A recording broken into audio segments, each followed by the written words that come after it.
This sitting is resumed. Order number 7, sir. In the name of the Honourable Minister of Housing, Lands and Maintenance, to move the passing of a resolution to approve in accordance with Section 5 of the Crown Lands Investing and Disposal Act, Chapter 225, the lease to the Barbados National Oil Company Limited of a parcel of land, property of the state, situate at Ferry Valley in the parish of Christchurch in this island, for the purpose of a solar photovoltaic power plant and a battery storage system. Honorable Member for St. George South. Thank you, Mr. Speaker, and members of the Lower Chamber. Speaker, I rise to introduce this resolution pertaining to the lease of 14 acres of land of the state at Fair Valley and Christchurch to be not known to us as the Barbados National Oil Company Limited for the purpose of erection of a photovoltaic plant and a battery storage system. And Mr. Speaker, before I get deep into the meat of the matter with respect to the land aspect of this resolution, if there was a time, Mr. Speaker, that any country would want to invest or engage in a renewable energy revolution, it is now. And it has to occur now. Simply because, Mr. Speaker, the renewable energy sector is enjoying robust growth across the globe. In the UK, in Europe, if I may broaden that, due to the high cost of living and the high rise in crude oil prices, we are seeing a shift in government's energy policy from the dependence on fossil fuel to more renewable energy dependent. And as we journey to the US, the high international crude prices again is seen there. But the challenges that they face, just like the rest of the world, are the challenges with the war between Russia and the Ukraine. And this has pushed in the US gasoline prices to the highest ever. I think it's approaching over $5 a gallon. And this is causing tremendous challenges across the globe. So energy security concerns are paramount for governments, not only across the globe, but us here as a small nation, developing nation. And that is why he said, and I begin there, that if there was a time we needed to push towards renewable energy, it is now. But I want to take you on a little journey. I don't like to spend too much time dwelling in the history of what happened prior to 2007. But to say to this chamber and to say to the members and to the public, the chamber and to the public, in 2007, this said administration started the renewable energy revolution, the renewable energy economy. And why I've gone there, because we promised several things to the country at that time. And I recall sitting over there where the member for St. Lucie is sitting. And I think the Honourable member for St. Michael Southeast had just moved up to the leader of opposition business, government business. We sat next to each other. And we recall taking to task the Prime Minister and the members of a Democratic Labour Party-led administration for being in inertia, for being in a state of flux as it relates to the renewable energy sector. In those days, the opposition leader, now our Prime Minister, raised several concerns with BNOT and challenged the government of the day. Why don't you look at rebranding BNOT to change the name from Barbados National Oil Company Limited to Barbados National Energy Company Limited. And we did that in opposition. That was in 2013. But why I went there? Because between those years, when we pioneered the energy revolution in this country, between the years 2008, we demitted office. Between the period 2008 and 2018, 10 years, my famous phrase, the last decade. My good friend from St. James Central, I'm not as articulate as he is. And he spent this morning dissecting, disarming, doing all the necessary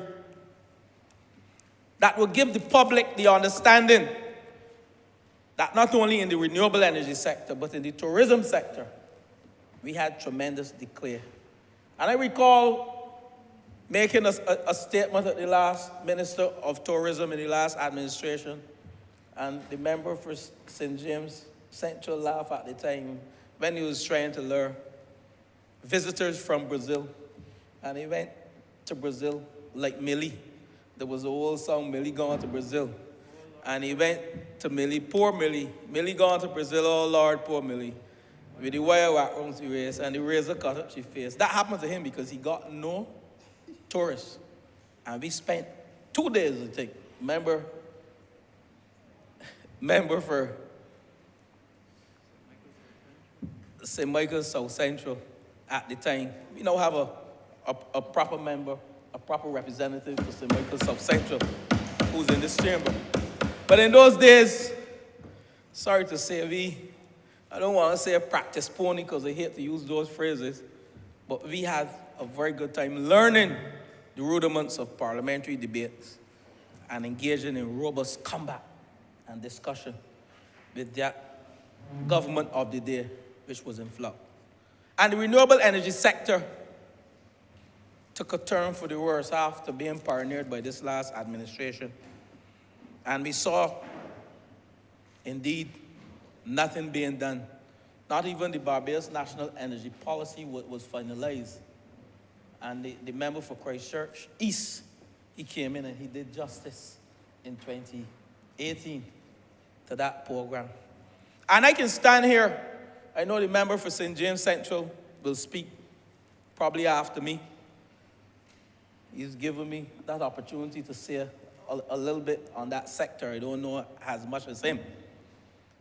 But I shadowed that sector briefly, and I understand a little bit of it. But at the end of the day, what we saw when we came to office, and I have our manifesto here, transforming Barbadians through renewable energy, pushing the renewable energy frontiers, giving our people the opportunity to have a stake in our development. And I will get to that shortly because the Barbados National Oil Company is in keeping with the Barbados National Energy Policy 2013 strategic objectives, which is aiming to ensure that Barbados become fossil-free reliant and 100% renewable energy and carbon neutral island state by 2030.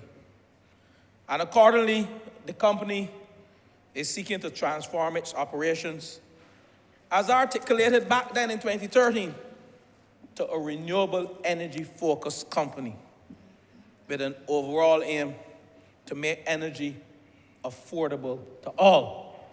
And that is why this government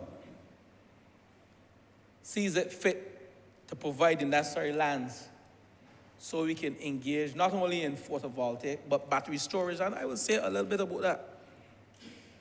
A key result of this venture would be to enhance socio-economic well-being of Barbadians with an improvement in the environment. Going green means that we will improve our environment, reduce our carbon footprint.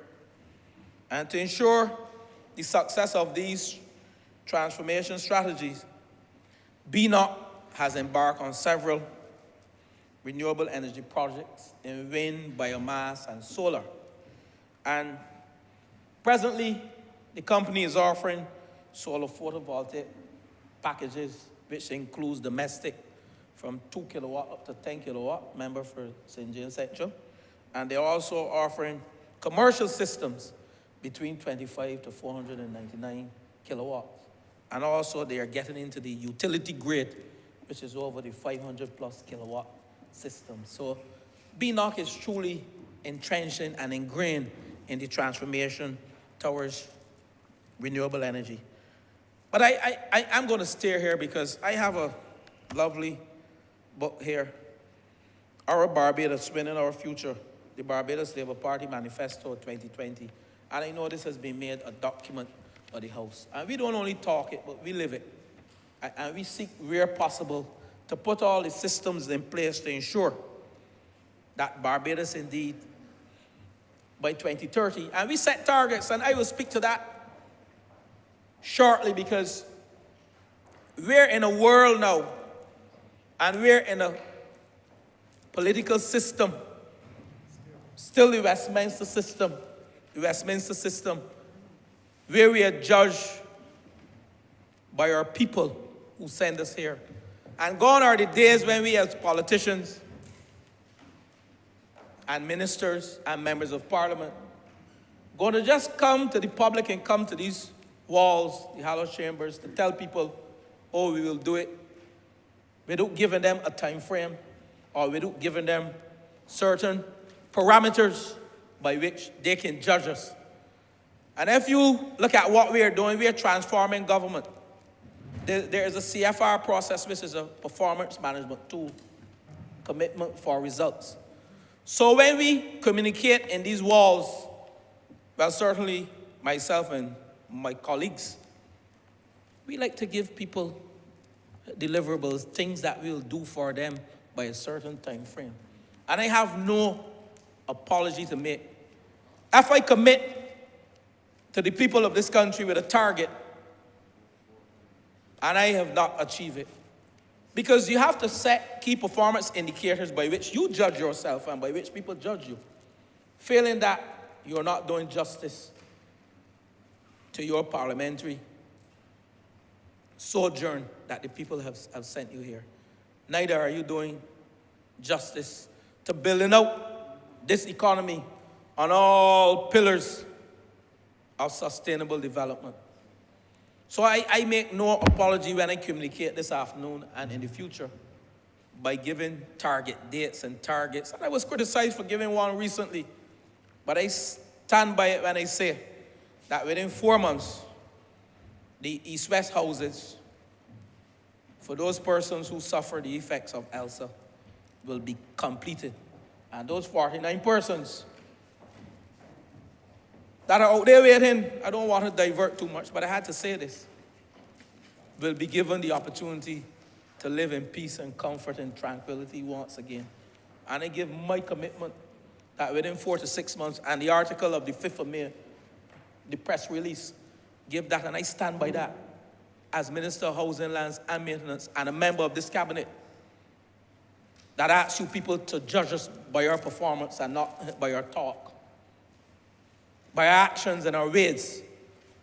But Mr. Speaker, I go back to this lovely book that I pick up daily to read, and it speaks to making renewable energy work for all Bajans.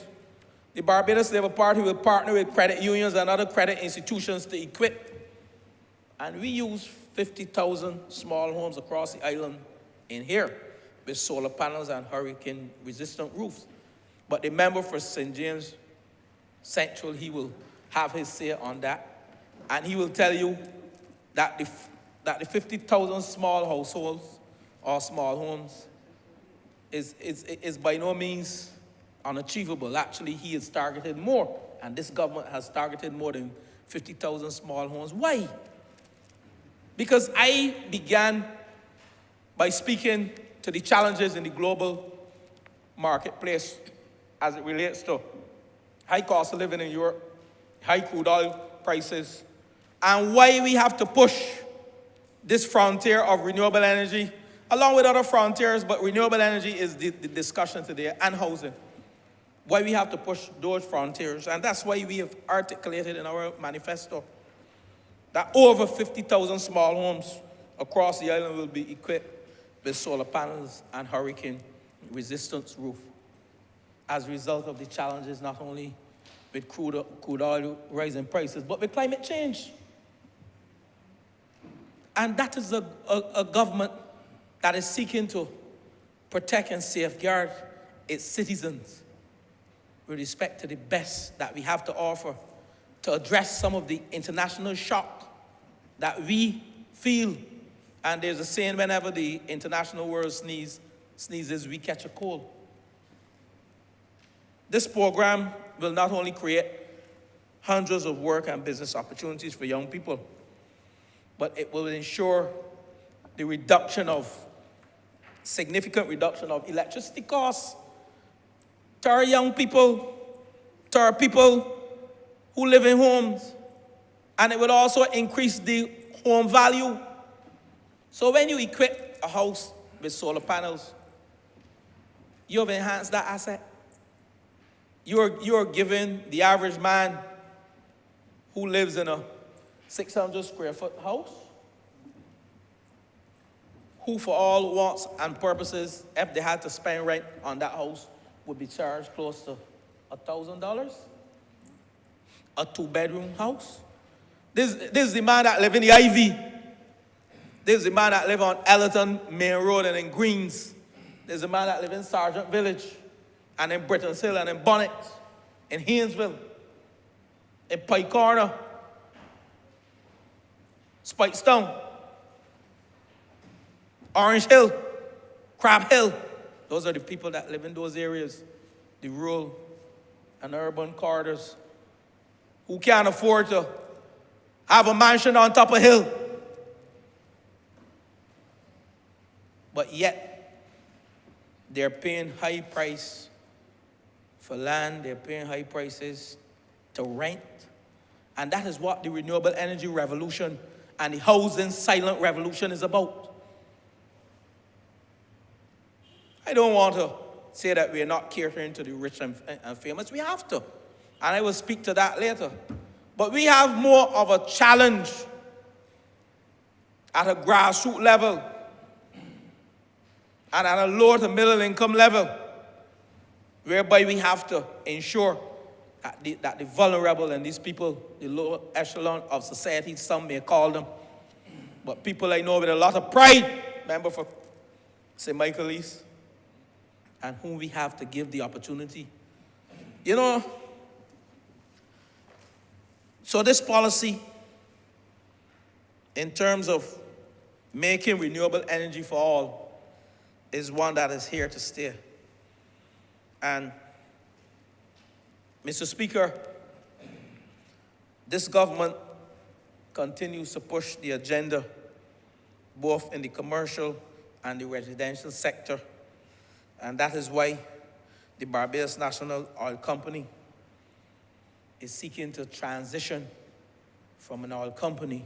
And I would like to see the day, and I'm speaking now to my good friend and colleague who share the same vision. I would like to see the day when the Barbados National Oil Company is rebranded. They're doing things to show that they've shifted the focus from fossil fuel reliant to renewable energy. We can rebrand them and call them the Barbados National Energy Company Limited. He can find the name, that's just the name that we promulgated to the last government when we sat over there by the member for St. Lucie, the member for St. Michaelis, and the member for St. Andrew, when we sat over there, and they sat over here. Those are some of the policy initiatives and the enunciations that we made to our people. And I will live to see the day, Mr. Member for Christchurch, for St. James Central, who lives in Christchurch. I ain't wrong. When we can speak to rebranding this. But, Mr. Speaker, let me go on, because the Barbados National Oil Company Limited advised, and I'm speaking now to the resolution, advised the Ministry of Housing, Lands and Maintenance Since 2005, they have been maintaining 13 acres of land adjacent to the Barbados National Terminal Company Limited. This is at Ferry Valley in Christchurch. And they are maintaining this land through the services of the National Conservation Commission. And the company had indicated that it was incurring a debushing cost of some $8,000 to enhance security and improve the overall aesthetics of the property, the surrounding. And they're here now leasing the property. And the reason why it is here, because this project has been given the full endorsement of the Cabinet of Barbados, and it has been funded by the Inter-American Development Bank. And I'm being told it's a 5-megawatt plant that involves battery storage. And you know, I don't want to go too much into the technical details because the member for St. James Central, I want him to speak, and I love to listen to him. You know, and he graced us with his presence this morning, not just with talk, but with commitments and the history and the challenges that we face, ably supported by the member for St. Thomas. And indeed, it was a wonderful debate. But, Mr. Speaker, when we speak about battery storage, you know, some of the notes that I made here, and I am very comfortable with speaking on it because we have an estimated 250 megawatt of installed capacity for battery storage, right? Yesterday we met with the Barbados Light and Power Company Limited, and the member for St. James Central, he piloted a paper that speaks to 50,000 plus households in terms of putting photovoltaic systems on them. And our Prime Minister, as she is always a step ahead, engaged the Barbados Light and Power Company Limited with respect to storage. How can we build out or become 100% renewable, efficient economy without engaging in battery storage? And we are following the Barbados Light and Power Company Limited, the plant that is at St. Lucie. I think that is a 10 megawatt plant that has, I think, about 5 megawatts of battery storage. Tesla batteries. So that is how you are going to build up this renewable energy sector. If you need to really give the ordinary Barbadian a stake into this renewable energy drive and the economic trajectory that we are on as we push this frontier of renewable energy, we have to factor in battery storage as part of our renewable energy policy so that we can get away from the energy mix, can transition from purely intermittent to focus on firmer renewable energy capacity. Because if you don't have battery storage, and the member who speaks to the cabinet on it, he's here now, and I know he'll speak on this, the member for Christchurch East, former Minister of Energy. Because if you don't have battery storage, the intermittent nature of our renewable, our photovoltaic, and our wind as well, does not give us that security, and you have a higher element of risk that we need to build out with battery storage. And that is where we are as a government. So our energy policy speaks to factoring in battery storage into our energy mix as we seek to move from our intermittent and transition to more reliant and consistent renewable energy capacities.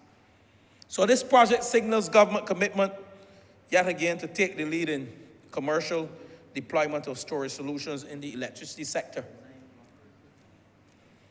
apart from the Barbados Light and Power Company Limited. So we are the second to the draw in terms of battery storage. And I congratulate the minister, member for St. James Central, for the work that he's doing with BNOC. And I also congratulate the member for Christchurch East for the work that he started with BNOC. And a holistic approach to building out this key sector. So, Mr. Speaker, this 14 acres of land will be leased at a rate of 32 cents per square foot.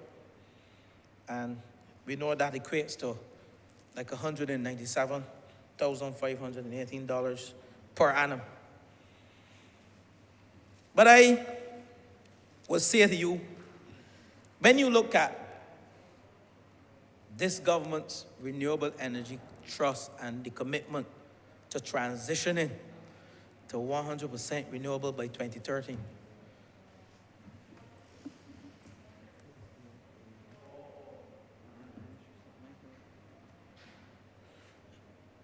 the Transport Board recently,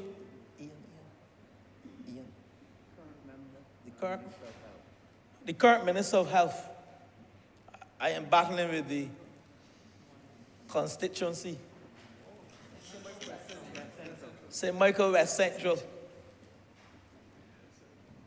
We have taken the lead in the renewable energy transportation sector. We have purchased some 49 electric buses. Right, member for St. Michael West Central? There are 49. And we are buying another 10. Show me another country in the Caribbean or even the, where you want to say, South America, who has embarked on such a robust and radical shift to electrical vehicles and buses. Show me one. But we can speak to promises made between 2008 and 2018. We can speak to it by the last administration. And we must not let the people of this country forget. All they had to show was what? Member for Christchurch East. Some plasma gasification plant that would have ripped the hell out of taxpayers as it relates to electricity bills. The cost was to be passed on to you, the people of this country, the members in this chamber, and to you, Mr. Speaker, and to your staff. You would have had to endure light bills by 40%, electricity bills, as a result of the promulgation and the work that they started on a plasma gasification plant that, despite it was not built, it cost the taxpayers millions of dollars in studies and legal work, did not get off the ground. But in a short space of time, in less than 4 years, member for St. Michael West Central, he should raise his hand and take a bow, not in this chamber though. When we get outside, 49 buses, electric buses. He worked closely with the member for St. George North, head of the trade union movement, in seeking to right-size the workers' rights. If that's a phrase, right-size workers' rights. UCAL. And I recall sitting with them when I occupied the chair as Minister of Commerce and Small Business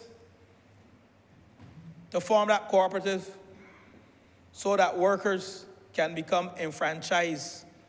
This is all the work that we did because we recognize that it is not just a shift in how we do business, but we have to carry along people with us. And it's about enfranchisement and empowerment of working class people. Whether it's through renewable energy or it's through housing, which I will dive into shortly, those are some of the areas that we have pushed. Now, Mr. Speaker,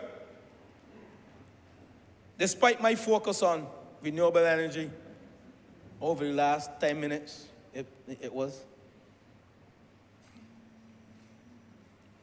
this is a housing resolution. And I want to thank the members of that ministry. This work started in 2020 by the member for Christchurch West.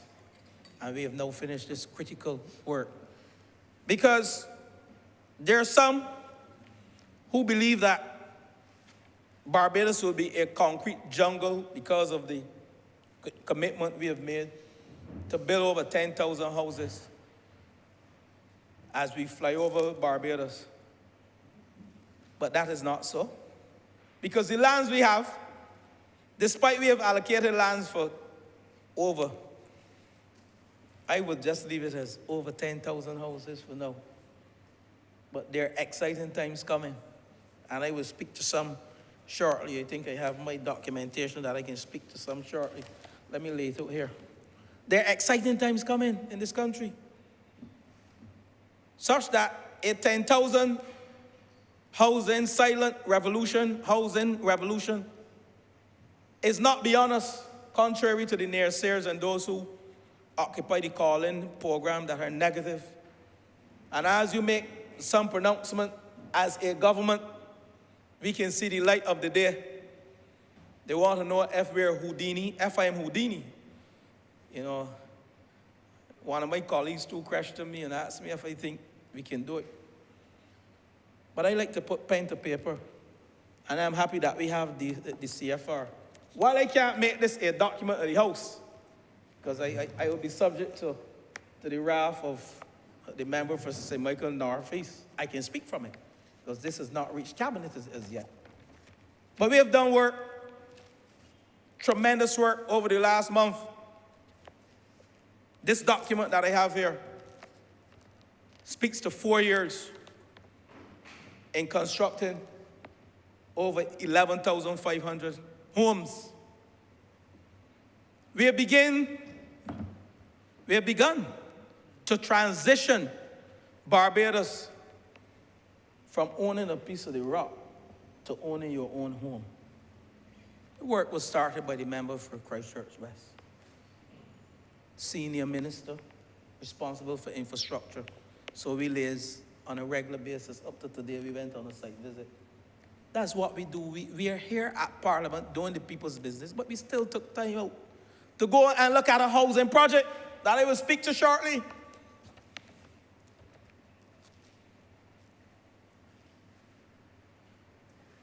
And I take my entry here into housing.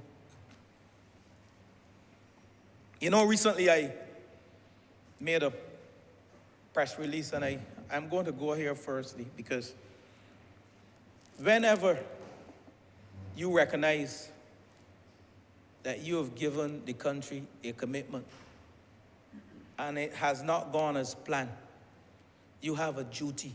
And I learned that from the Prime Minister and some of my colleagues, both senior and colleagues who came in with me. You have a duty to go back to the public and speak with them, not to them, with them, and let them know what has gone wrong.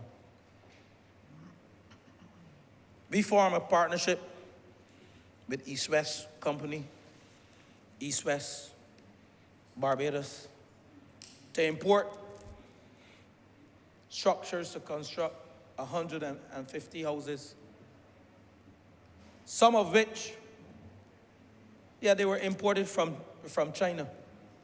150 to construct 150 houses, some of which would be used to address those persons who suffered the wrath of the freak storm and Hurricane Elsa back in June 2021 and July 2021. As we rationalize from September to present, several things happened. They had flood in China, they had several things that I spoke about. We couldn't get visas for the workers. Several things impacted. Then we went into election. I don't even want to use COVID, because COVID is here to stay and we have to live with it and work with it, work around it, through it. And we are here, so we can't use COVID as an excuse. Probably then we didn't know how to address the challenges with it.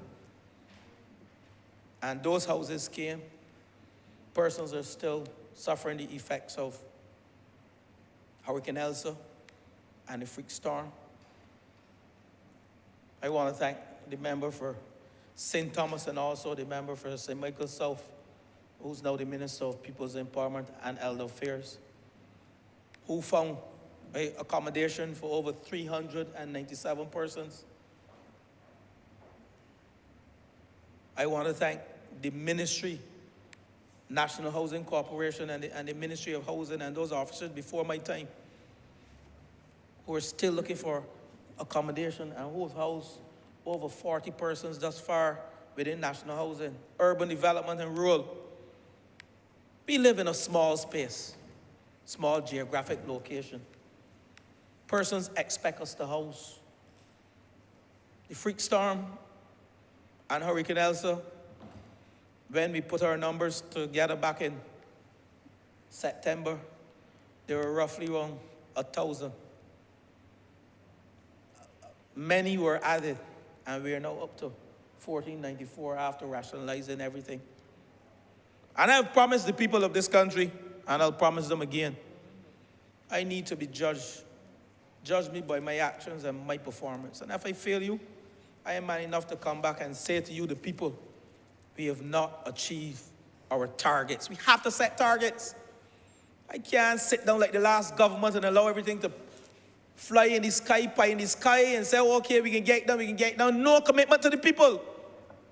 But I made a commitment. I'm being criticized for it, 4 to 6 months. But I am telling you that I am on the way to making sure that those 49 persons that we rationalized for housing through the East-West program, the Chinese houses, will be in their houses within the 4-month period. Because we go to work every day with this on our shoulders and in our hearts, that there are people that look like me and look like you, and they have children that look like me and look like you. And why I'm saying that, you know, I have an extract that I want to read. These are some notes that I took from. I'm not going to make this a document of the House. But these are some notes that I took from John F. Kennedy, who said that a home is the first and foremost essential organizing unit of a society, where we raise families, we vote, and we pay taxes. He said that. John F. Kennedy is the most central organizing unit of our society. He also said that many things revolve around having a good quality housing, including education, health, and wealth creation. When your children leave school, where do they go? Or where they leave from to go to school? They leave from a home. So when they come from home and you have to do the homework, you don't send them to any community center. Those who have to go there because of their unfortunate and vulnerable situation go there. But the majority of us, our children, come to our home. Poor housing is associated with ill health, and poor housing is associated with social decay. So that is why I can come to this chamber, led by my Prime Minister, and say to the public that the East-West houses, the Chinese houses, we will have ready for the 49 persons. And the member for Christchurch West, who is helping me, I should say assisting me, and I thank you. We will have those persons housed. But Mr. Speaker, the trust today is renewable energy and housing. And I want to marry the two now because, you know, back in 2020, we formed what we call the Hope Home Ownership Program, Hope Inc., whereby, Mr. Speaker, we recognize that we needed to utilize photovoltaic to provide homes for our many people. And I have the Hope Inc., which will build some 4,000 to 5,000 of the houses over the 5-year period. They have embarked upon the construction of houses are areas of Lancaster and Poole and St. John, utilizing renewable energy on the roof to offset the cost to our many citizens of this country. And I made a few notes because when you have a lot that costs $80,000 and you have not factored in the cost of the lot, but you can get a house, a 3-bedroom house, a 2-bedroom house, sorry,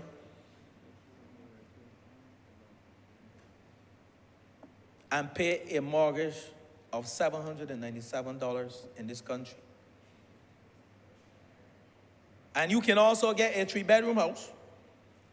The price of the house is $220,000. And you can pay a mortgage of $1,010 in this country.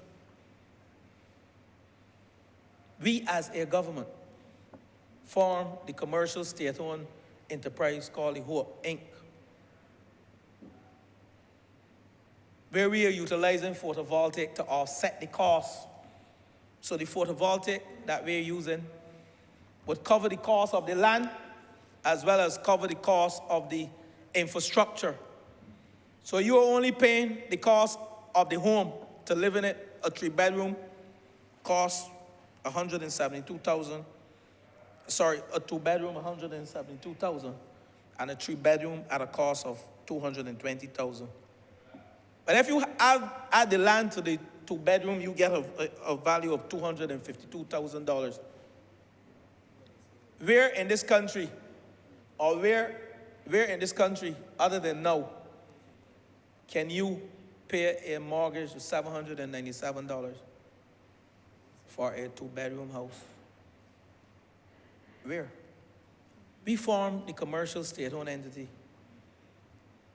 Hope Inc., to cater to persons in the income bracket, net income bracket, between $2,000 to $4,000 monthly. Like the policemen, the nurses, the gas station workers, the supervisors, civil servants. These are the persons who will be able to own a home.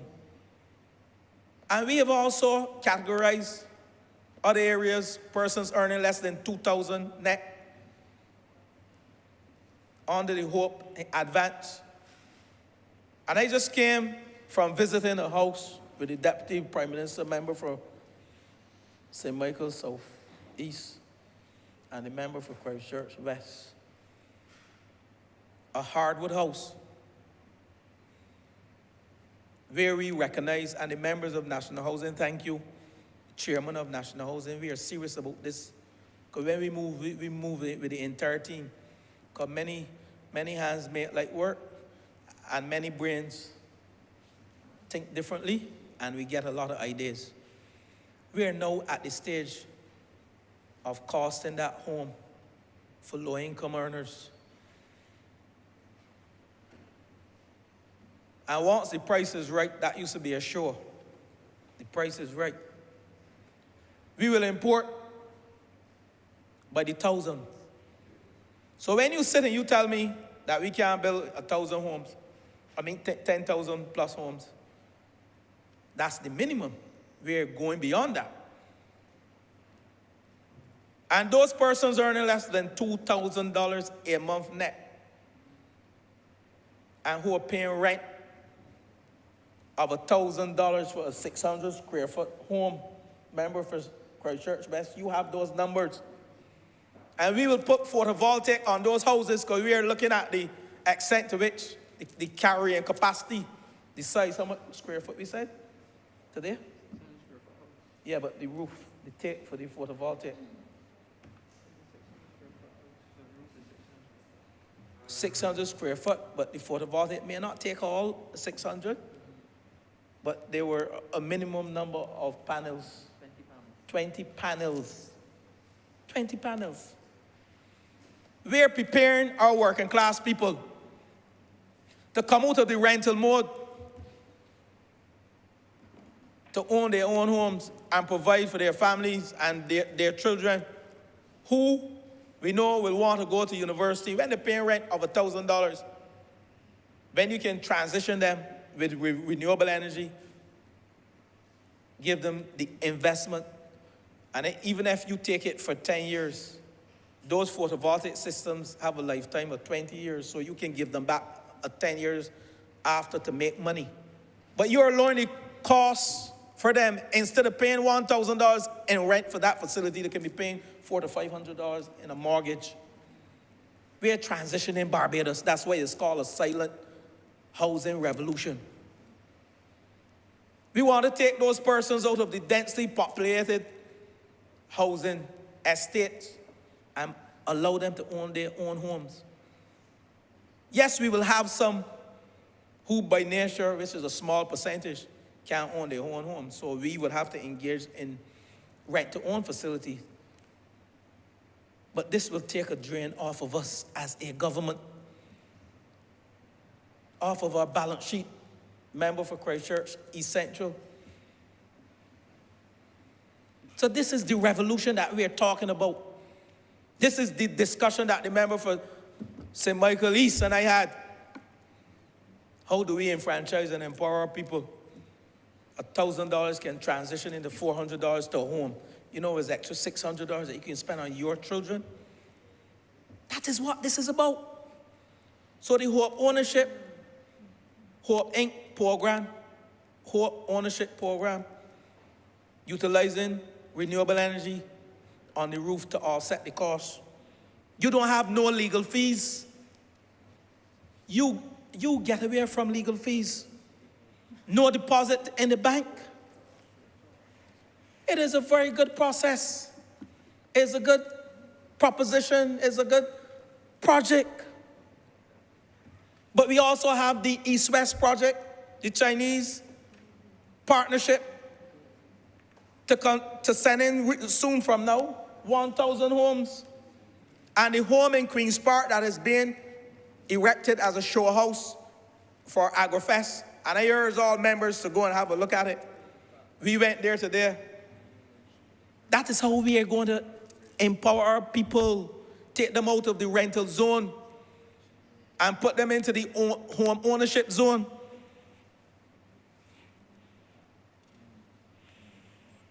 We still have to cater for some persons who are earning just over $4,000 net. There are some teachers, and I know the member for St. George North would know this within the trade union arm, and UPW also. Some teachers earn more than $4,000 net. So we are trying. Soon from now, I will bring a paper to cabinet. We will increase that threshold for the Hope Inc. from $2,000 to $4,000 up to $2,000 to $5,000. We will capture that group who have been left out. But I want to get into numbers because recently they had 2 show homes at Lancaster where Hope Inc. is building 160 homes. This year alone, Hope Inc. is focusing on building close to 700 homes. And in the second year, with the availability of land, they will triple that. But they are oversubscribed. You have 160 homes at Lancaster, but 300 of applications for houses. Now, there are other sites, and that is what I want to say to the public.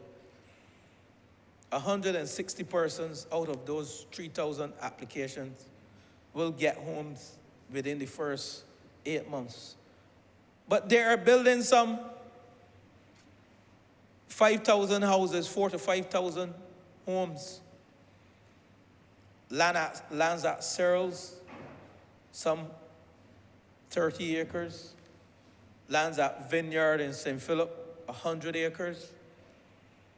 They've started a project at Pool in St. John, where they will be building 515 houses, single and townhouses, so we can increase the density, we can get more persons on that piece of land.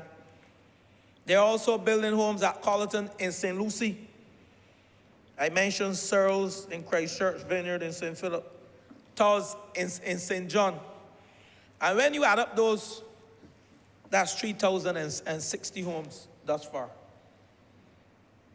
So you have 3,000 applications. You might not be able to get a home within the first 8 months.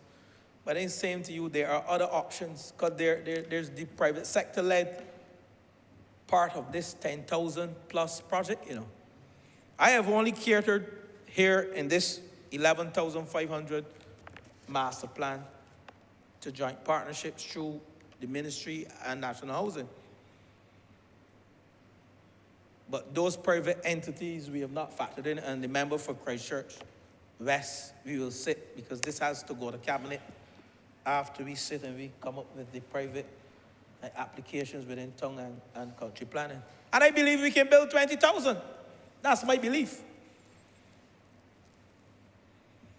We need to get the administrative process right, and we can do it. Many said we can do certain things. Some said we can win 36 either, and we did it twice. First time in the history. I am not one you can say to me I can't get it done. Because I believe people went to Mars, right, member for St. Michael East. And I'm speaking to you because you are right in front of me. People went to Mars. When others said they couldn't do it, there were persons who have went into the moon, the moon. Yeah, sorry. When it got me flowing. Person said Carlton Cummins couldn't invent a battery, a Bajan. Now we are looking to him to lead the charge on battery storage in this country. So when you look at a government that is innovative and creative and like to push all envelopes, and you're going to tell me that we can't build 10,000 houses, but we're going past that here. Once we get the administrative process detailed, we will create history like we have done since 2018. And history will be created again. We wanted to within the renewable energy sector, but something happened back in 2008 that we can't explain. Right, member for St. Michael East? Member for St. James North? We can't explain what happened back in 2008. But here we are, though, leading that renewable energy revolution and also leading the silent housing revolution. But I want to say that despite what the naysayers will say,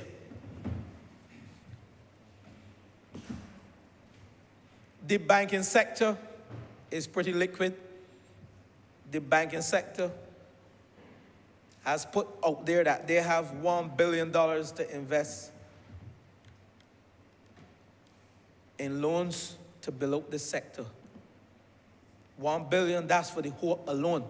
The credit unions have also come on board with us. The member for Christchurch East Central is smiling. They have come on board with us because part of the 50,000 plus small homes, photovoltaic systems that we intend to push in this country starting this year, those lending institutions are on board with us. I said we can build over 20,000, which is a stretch target. But that is why we are looking, commitment and communication for results. You might say 20,000, but you fall short. But for sure, you're going over 10,000. And the member for St. Michael Southeast, she can tell you where she worked. South Central, sorry. She can tell you when she worked at her international organizations, whether CDB. You had to set targets, and you were judged on your targets. We can't get away from setting targets.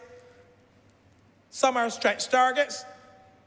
But how do you extend yourself and go beyond what we call the basic threshold to reach your maximum in terms of capacity and efficiency.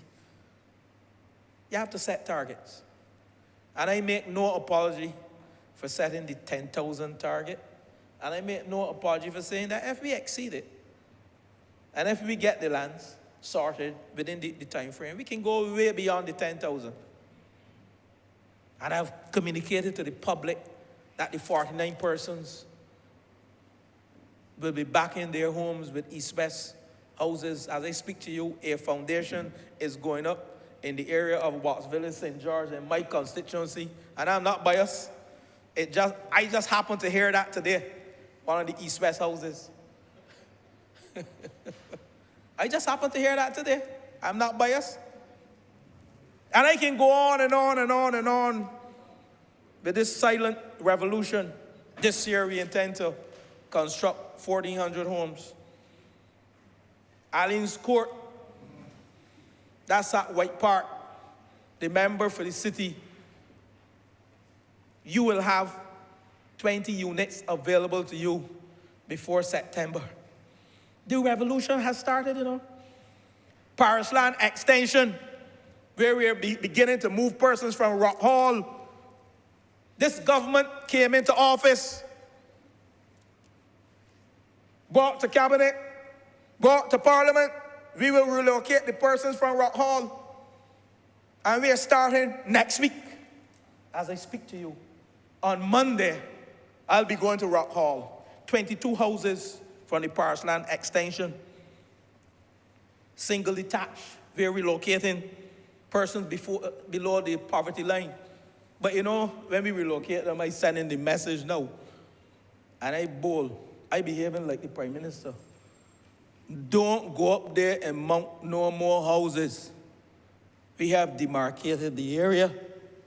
No more houses will build in Rock Hall. It's an environmental hazard up there. And an accident waiting to happen. And we are relocating. Work started by the member for Christchurch West. I am carrying on the work. So you will join me, member, on Monday as we seek to demolish and relocate 7 to 8 houses, structures. And the persons, we have consultants working with them. So they know that is in the constituency of the member for St. Philip South. And they know. Parish land extension, another 20. We're doing Coconut Hall. You assemble an East-West house or 2 down Coconut Hall in St. Lucie. Farmers in St. Thomas. We have relocated persons from White Hill. Member for St. Andrew. I visited this week. I'm on the road every day looking at houses to make sure that my working class people are addressed, these challenges. And we will move 3 because we were snagging the house. You understand what I mean by snagging? When you look at the finite details before you're moving in, you have to go and look at the finite details to make sure that the counter is clean, to make sure that there's no tiles coming up, so that when those residents from White Hill move in to farmers in those 3 houses, they have no issues. Make sure that the wiring is intact, coded to the right code, the American standard. We snag. Those are the things that we're doing. Help is close at hand. Appawicks in St. George. Member for St. George North. We have persons, as the Prime Minister said, clean up the backlog. I went to the National Housing Corporation and carried on the work from the member for Christchurch West again, and we cleaned up the backlog of over 25,000 applicants for housing. So you want to tell me, in this country, we have over 25,000 applicants for housing. We have some 49 housing estates. We have land that we believe at this present stage can build over 12,000, 13,000 houses, the land availability. The only thing that can stop us is execution. So we have to detail our execution in a way that we execute with precision. And you want to tell me that we cannot cater to the 25,000 persons who applied for houses eons ago, over 30 years ago. I have been receiving phone calls from persons who told me, some call me, Dwight, Mr. Speaker, I have applications in national housing 20 years now. I tell them, come and see me. And I call the officer responsible for customer service and I tell him, log this. I will bring to cabinet, as instructed by the Prime Minister, that list of backlog. And we will categorize them in terms of income brackets so that we can determine what category they fall in, and we will deal with that backlog. We have started.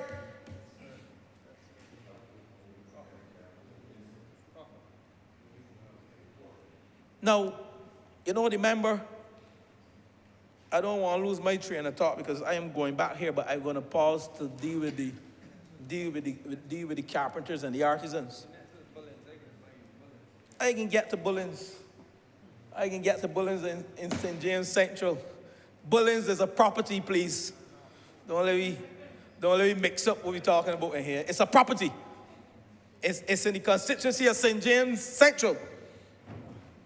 But, Mr. Speaker, the member for Christchurch East, St. Michael East, is jogging me. He's pulling me out of the blocks. And I'm saying to him, 2 months ago, I met with over 300 artisans, builders in this country. Over 300 who are engaged, if they're not engaged with East West, they're engaged with Hope, they're engaged with Hurricane Elsa. We have put people back to work in this silent housing revolution. Name an artisan, you go around to an artisan today, we went with one, you know him very well. You see him, he wasn't here. Huh? The construction sector is working. So we have to give the workers something to do. So we have to build houses and repair houses. Yeah, we had a little lull with the Hurricane Elsa. And I'm the first to put up my hand and tell the people we're sorry for the delay in terms of payments. We're sorry for the delay in terms of getting back to them. But we have now a vibrant customer service within National Housing Corporation that goes to work daily to speak to people. We came to government, then we had no type of revolution. We had the man from St. Philip North who all he knows is asking people for things, the wrong things. A house for a thing. A house for a thing. Or for something. Every house had a front. Honourable member, don't cut the crease. Just don't cut the crease. Thank you. Thank you. I am being encouraged by one of my mentors. Don't follow my truth to do evil, honourable member. Thank you, sir. Thank you, sir. Thank you, sir. So I am back on track because we have employed over 400-500 artisans in this country and builders. We formed the cooperatives, the artisans cooperatives within that ministry, and the member don't let me forget. I formed that cooperative of artisans, the Artisans Cooperative, and I am pleased to say that there are artisans, contractors cooperative of contractors and artisans, and I'm pleased to say today on the floor of Parliament, they are part of the rebuilding process, and they are part of addressing the Hurricane Elsa issues in this country.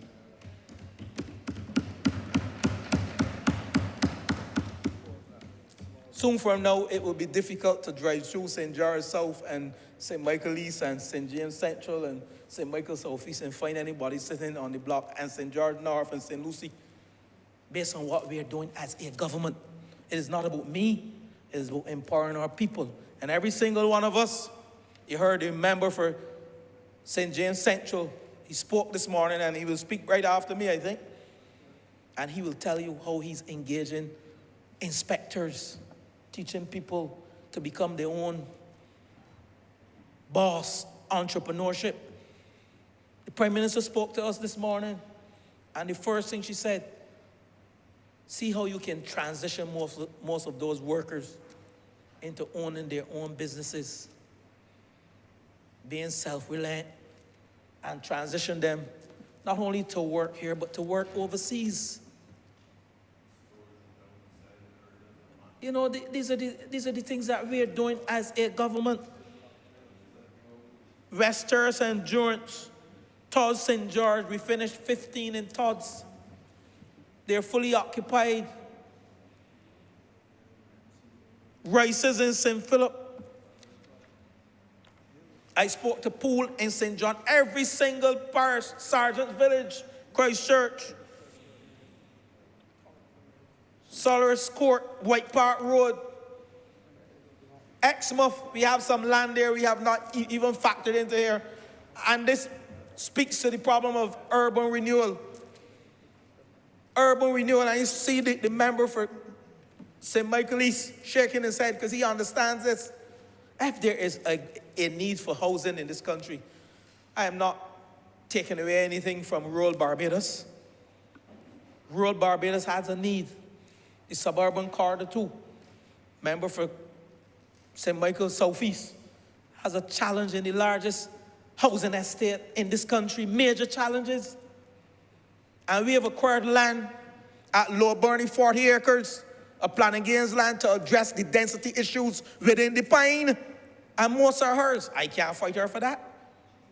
Most are the member for St. Michael Southeast. And when we talk about urban renewal, those densely populated areas go back to the statement that I made. Poor housing is associated with what? Social decay and ill health.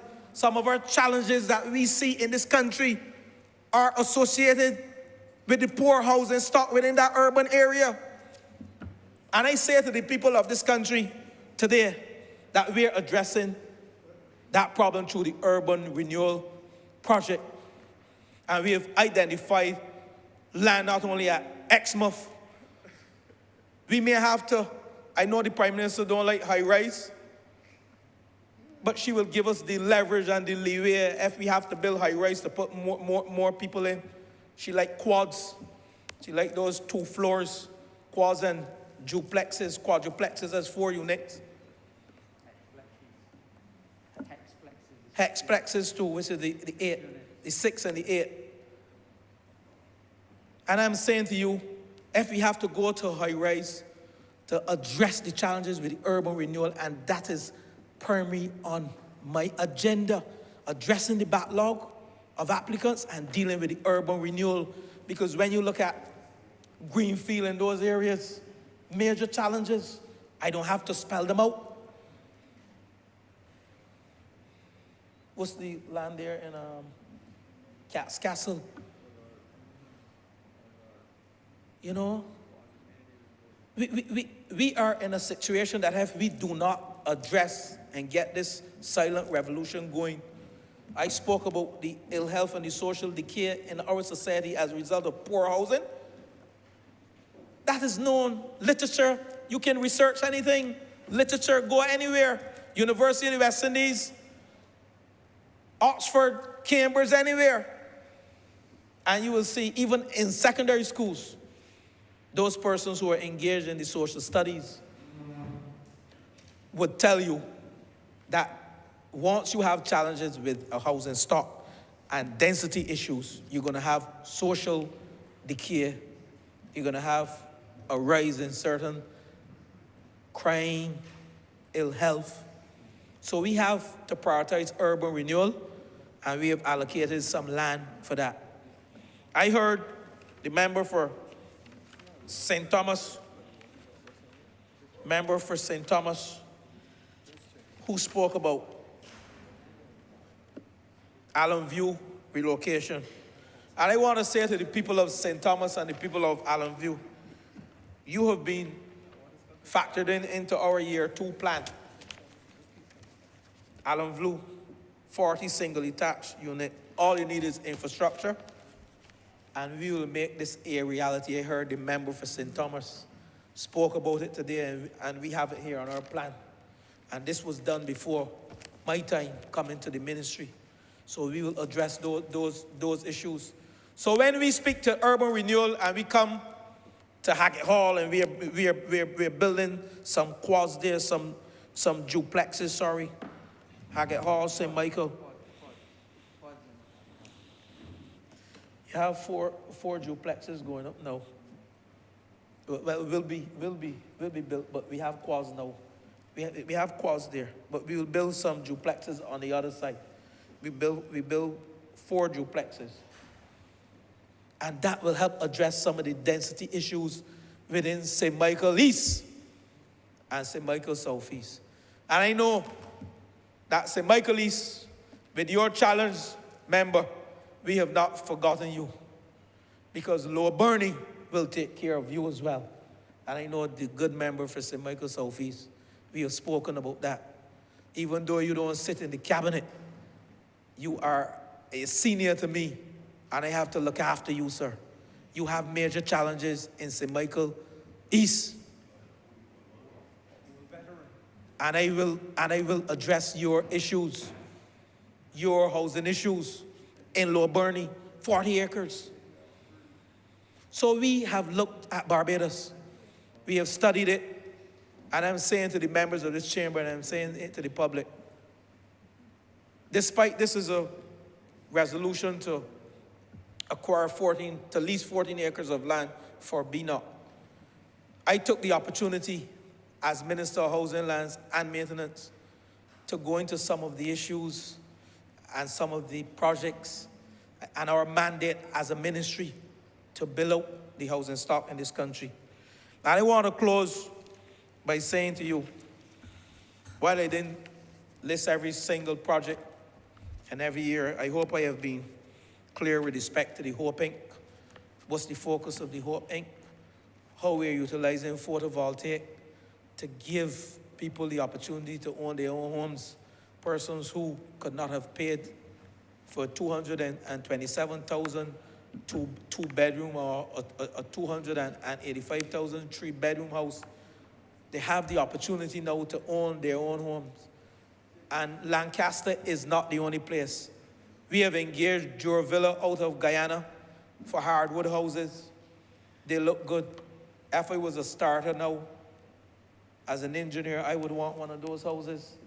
They look lovely, and I challenge each and every one of you to go to AgriFest and take a look at the hardwood housing. We came from an era of chattel houses. So we know about hardwood. We know about building chattel houses and living in chattel houses. And they're aesthetically pleasing to the eyes. And I'm saying to you that we have different categories and different options available to our people. Those are not the only 3 persons that are building houses. We have the Hope Premium, Chancery Lane, building over 200 houses up there for persons earning over $5,000 per month net, $4,000 to $5,000 net over that. That's the upper middle income. So we are catering for every class. And the Ministry of Housing, we will ensure that we leave no one behind in this silent revolution. And Mr. Speaker, with those words, I beg that this resolution now pass. Honourable Member St. James Central. Thank you very much, Mr. Speaker. I rise to associate myself with the comments of the honourable member who just piloted this bill, this resolution. And I want, Mr. Speaker, sir, to be very candid with this House today. The honourable member for St. George South has touched on a few very important points. And perhaps it should not go unnoticed that when he speaks about execution being a critical component of this journey, especially one where, as in this particular resolution, the Inter-American Development Bank provided $34 million to the government of Barbados for the deployment of cleaner fuels and renewable energy in particular. And we are here in 2022 at this juncture with respect to a loan that was made available to us in 2018.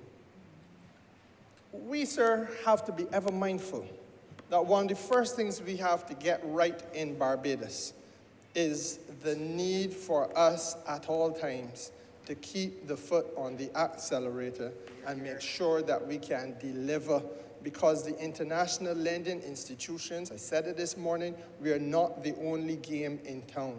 And when once funding is made available, there must be execution, or you stand to run the risk of losing the project financing. Interestingly, the conversation that the Honourable Member had with this House took us to Greenfields and Cat's Castle. And once again, the record of the Democratic Labour Party is awful, and the state of disrepair that must be corrected yet again by this government intervening in the aftermath of disaster and mismanagement was felt in that area of Bridgetown where the funding was made available but was actually lost. And it's all right for them to parade up and down in George Street, and all is well with their souls, but the people who live it know it. The people who feel it know it.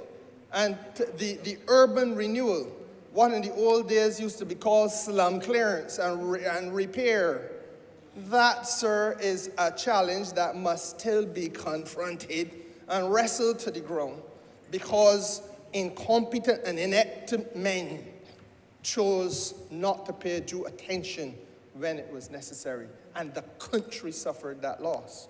Now, Mr. Speaker, sir, I begin on that note because I want, as I said, to be very candid about a number of things in this address. The Honourable Member, early in his address, touched on the fact that, and he's quite right again, every country in the world now, whether or not they're energy producers or otherwise, as in oil and gas producers, have taken a pause to reflect on what is happening before us in the Ukraine, what is happening with oil prices globally, what is happening, Mr. Speaker, with the consequential dislocation in terms of being able to access goods. Remember that Europe is a major industrial continent. Almost every major city in European countries is an industrial power, producing large amounts of product. But when you can't get natural gas to power your factories, it means, Mr. Speaker, sir, that there are substantial challenges in getting goods out of a major market, source market like Europe. And the rest of the world has started to suffer. And that is true also of the ability to get food out of the ports in Ukraine. So that, for example, wheat production in Ukraine is still going on, but it can't get none to the port. So if it can't get to the port, it can't get out there. And India told the world a couple of days ago that they're done exporting anything to anybody, because when it comes to wheat and grain, because they are now looking after themselves. They've got a billion people to feed. And this is the kind of dislocation that we are confronted with, Mr. Speaker, sir.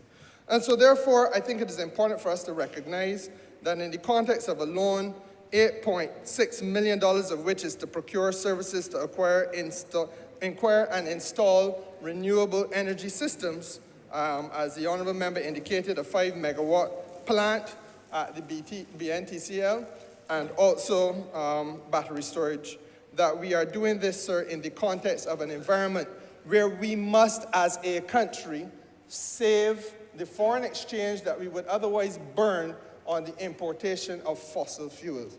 And if you want to understand, get a snapshot of the kind of money we're talking about, in 2012, when we had a crisis to deal with internationally, we spent north of $800 million in importing fossil fuel into this country. We are dealing with another international crisis, which is putting us on a footing that if it does not get reined in, we will probably have to look at that type of money. And there's a lot that $1 billion could do in Barbados, a billion with a B, could do in Barbados, sir. And that is why you will feel and sense that there is a deliberate thrust in the direction of building out the renewable energy sector at a faster rate. Now, Mr. Speaker, sir, it would be remiss of me not to emphasize the nature of what is going on in a more precise manner. The National Oil Company is taking the lead in this matter because the National Oil Company has to reconfigure its business model. The country is moving away from the importation of oil and gas. The country will be, certainly if I have anything to do with it, even before 2030, in a position where we will be looking at generating our economic activity, our industrial activity, lighting and operating our offices and our homes, sir, by way of renewable energy. Whether that is from wind, whether that is from solar photovoltaics, whether that is from biofuels, Mr. Speaker, sir, our transportation sector has to be transformed. We will transform it all. That is the intention. Now, the National Oil Company, sir, is not going to just disappear. It must position itself now to be at the core of new revenue streams. And that new revenue stream, in part, sir, is reflected by its involvement here, as now an energy company must do, getting involved in a renewable energy enterprise, a solar farm to be precise, where 5 megawatts of activity will take place. It don't end there.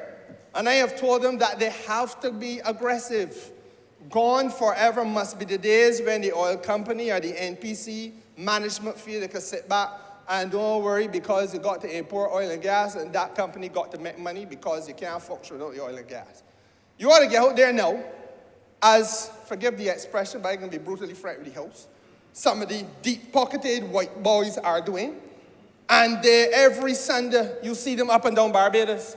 Don't pass a plantation yard without turning in to try and make inquiries as to whether they could get that land. You got 2 or 3 acres there. I want to know if we could rent it. They don't pass a car park, Mr. Speaker, sir, without trying to see if they could get the roof on the building next to the car park to rent the space. Because that is the entrepreneurial impulse that has been stimulated by people, on the part of people in Barbados who got deep pockets and who can move fast. And in this speech, I'm going to spend a little bit of time on speaking to this House in a candid manner about the economic opportunity and the and the policy intervention that has to take place if we are going to guard the people who sent us here to be guardians of the economy in the way that their interests must be guarded, sir. Now, Mr. Speaker, sir, tomorrow, the Chief Operating Officer of Emira Capital will arrive in Barbados, as I understand it. And the General Secretary of the Barbados Workers' Union and the people who are in charge of the National Oil Company will, I anticipate, begin the conclusion, begin the ending of discussions. I say to the Honourable Deputy Prime Minister who sits to my left that on Thursday I may have to seek leave from the Cabinet meeting so that I can participate in what I hope to be the signing of the Memorandum of Understanding that will allow now the Barbados Workers' Union to be a partner with the Barbados National Oil Company in laying out 10 megawatts of solar photovoltaic so that the Barbados Workers' Union, representing as it does the workers of this country, can be party to that process as stakeholders in energy transformations. Because we can't do this without taking along with us the working class people of Barbados who, in their numbers, overwhelmingly sent us here. Now, Mr. Speaker, conscientious students of public affairs will tell you that you read the Hansard. I do not know, I did when I was in the early stages of being an MP. I do not know if those who are at that stage read Hansard anymore. But if you do, you read you will confront a very curious trend with respect to debates on housing resolutions. They tend, Mr. Speaker, sir, to be a very regimented, almost blinkered and restricted approach. It is as though a no entry sign has been posted somewhere that you don't necessarily see from your chair, sir. But it urges, there's a tendency not to go beyond a certain comfort zone. 20 years of doing this, sir, I have seen it over and over again.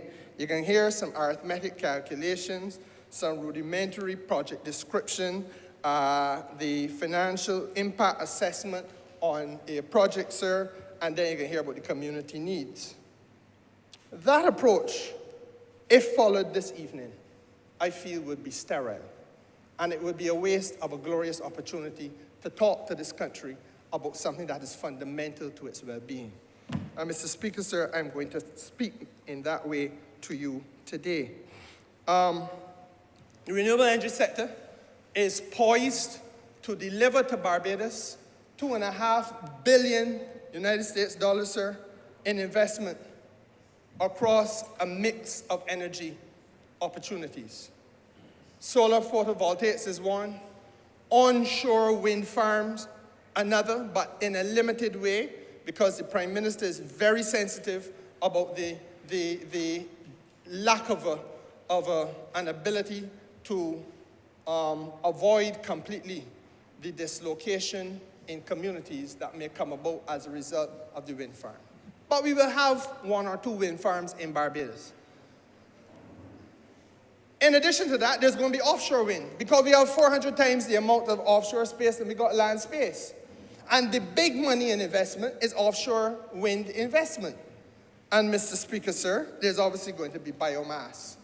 No, Mr. Speaker, beyond that, there's obviously a move across the world to go in the direction of hydrogen.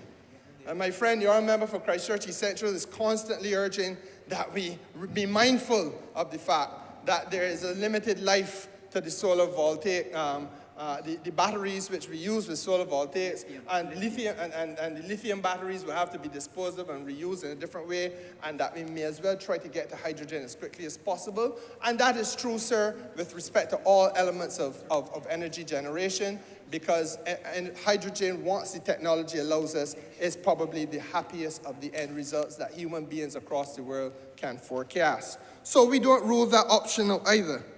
No other sector, however, Mr. Speaker, as I stand before you now, is capable of triggering or unlocking that kind of investment in new activity immediately. And that's the reality. There is no other sector in Barbados today that is capable at this juncture of unlocking that level of investment. And so therefore it makes good sense for a government that is serious about trying to get us into a flight path as we come out of the doldrums of a pandemic recession type situation, sir. Not that Barbados was in a recession, but that the world. That we must now, sir, get into an uptick which is as quick and as fluid as is possible.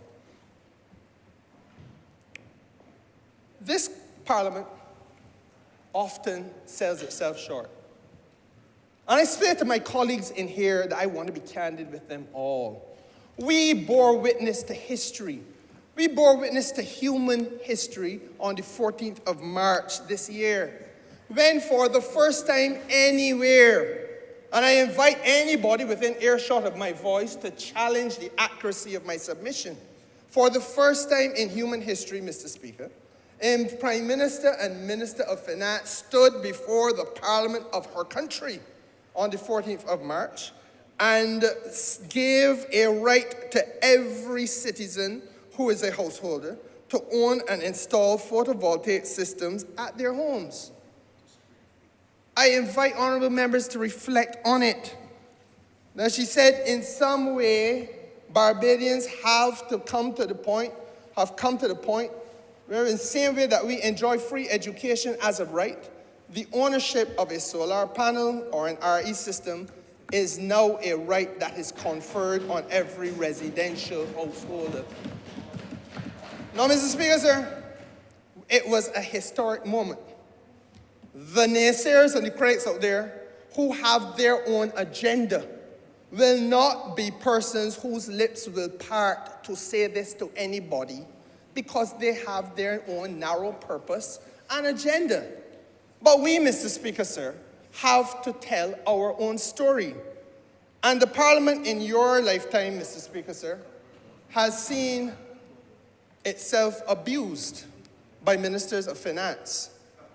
And part of why we are here today, and I can stand here as Minister of Energy and have the National Oil Company at the heart of, $8.6 million investment, that I could say that tomorrow the Barbados Workers Union and the same National Oil Company will partner with the Mirror Capital at the table to conclude arrangements on a 10-megawatt investment, Mr. Speaker, sir.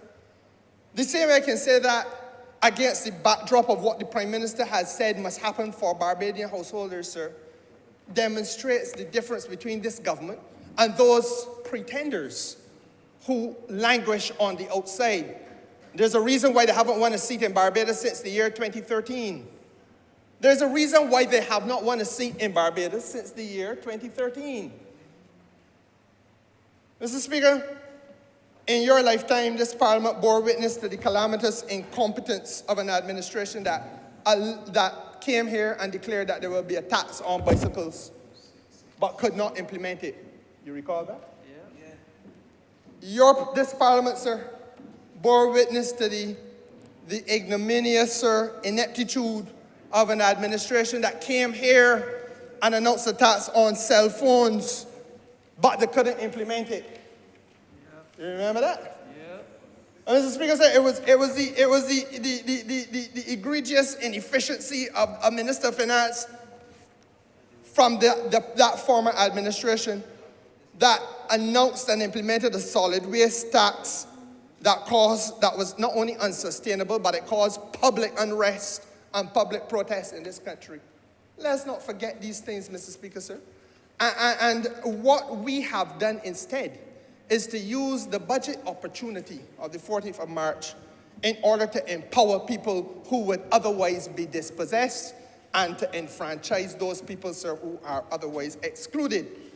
Now, I make no apology for speaking in this way, because part of this energy transformation story has to be laid bare. Those who are financially well off are crowding the doors of the Ministry of Energy, as is their right, in order to participate not only for their share, but to get more than their share if they could. And why do they do it?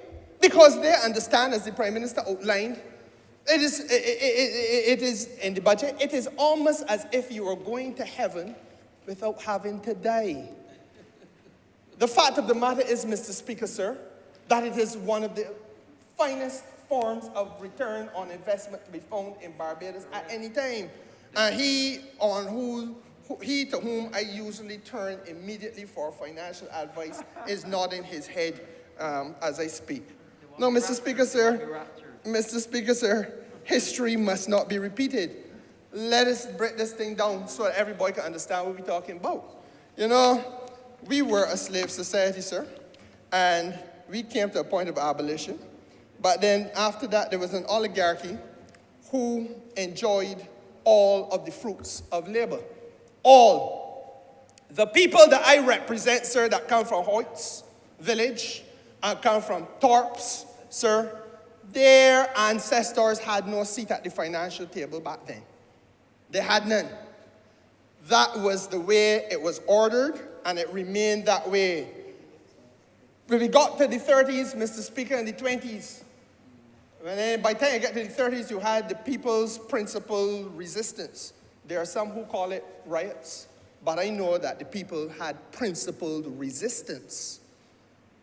And a riot would have you believe that this was just some spontaneous bad behavior, because that is what the writers of the architects of history would want us to believe about our forefathers. But it was a principled resistance to structure that was horrific in nature. And Mr. Speaker, sir, those people would have understood a sugarcane economy where sugar was the lead sector, but they were not participants in the financial fruits of it. They didn't understand the taste of the financial fruits, sir. They sat around the table and watched people live large in the hope of getting a crumb. There was no seat at the table for the people that I represent, Mr. Speaker, sir, in Redmond Village, or in Arch Hall, or in Seaview, in the Power Constituency of St. James Central. Then, Mr. Speaker, sir, by the time the 70s came along, the tourism sector was booming in Barbados, and Mr. Speaker, sir, there were a new set of people. The tourism titans had arrived, but there was no seat at the table, the financial table, for the people that I represent in Prospect or in Fitz Village, Mr. Speaker, sir. That has been the story of economic development in Barbados. They get angry when you say this, but it is a fact. It is an incontestable and irrevertible fact. And Mr. Speaker, sir, it don't end there, because then we had an international business and financial services sector, global business enterprise and financial services, the order of the day, wealth management. That's what Barbados is doing. But where are the people from the Ivy, Mr. Speaker, sir? Where are the people from the Pine? Where are the people from Paynes Bay? No, sir, we cannot fail once again to reserve a seat at the table for the ordinary black people of Barbados who send us to this place. That is my position. They cannot be reduced. They cannot be reduced to being second-class citizens in the land of their birth. And therefore, Mr. Speaker, that is what is so unique and special, because that which the Prime Minister articulated in March during the budget speech is not to be replicated anywhere in this hemisphere, or at the best of my knowledge in the world. What has been the history of renewable energy, sir? That journey has been that those who are able to grasp it, grab it with both hands, and that you have then a division, a technological divide. There are some people who can afford it, and they get access to cheap resources of energy. And that means their life is easier, and they're selling into a grid and getting profit, and their home and their office and all of their investments that got a roof is making money for them. They ain't got to do a thing. Some of them don't even go work no more, sir. The house makes money for me. Why would I do anything? Except get more greedy. And then, Mr. Speaker, sir, there are those who will never be able to get there because the cost of accessing the technology is so high. Now, this has to be avoided. That technological divide has to be avoided at all cost. Now, sir, I am happy to say that the budget was the 14th or 15th of March. Today is the 17th of May. April, May, 2 months. Within that 2 months, Mr. Speaker, sir, we have come to the Cabinet of Barbados. And the Cabinet of Barbados has had an opportunity to consider a concept paper on how we will execute a right to renewable energy for the people of Barbados who are householders. Beginning first with the owner-occupied homes, and then the rentals, Mr. Speaker. The Cabinet has requested of me further refinement. And you would have heard the Honourable Member who piloted this bill indicate that 50,000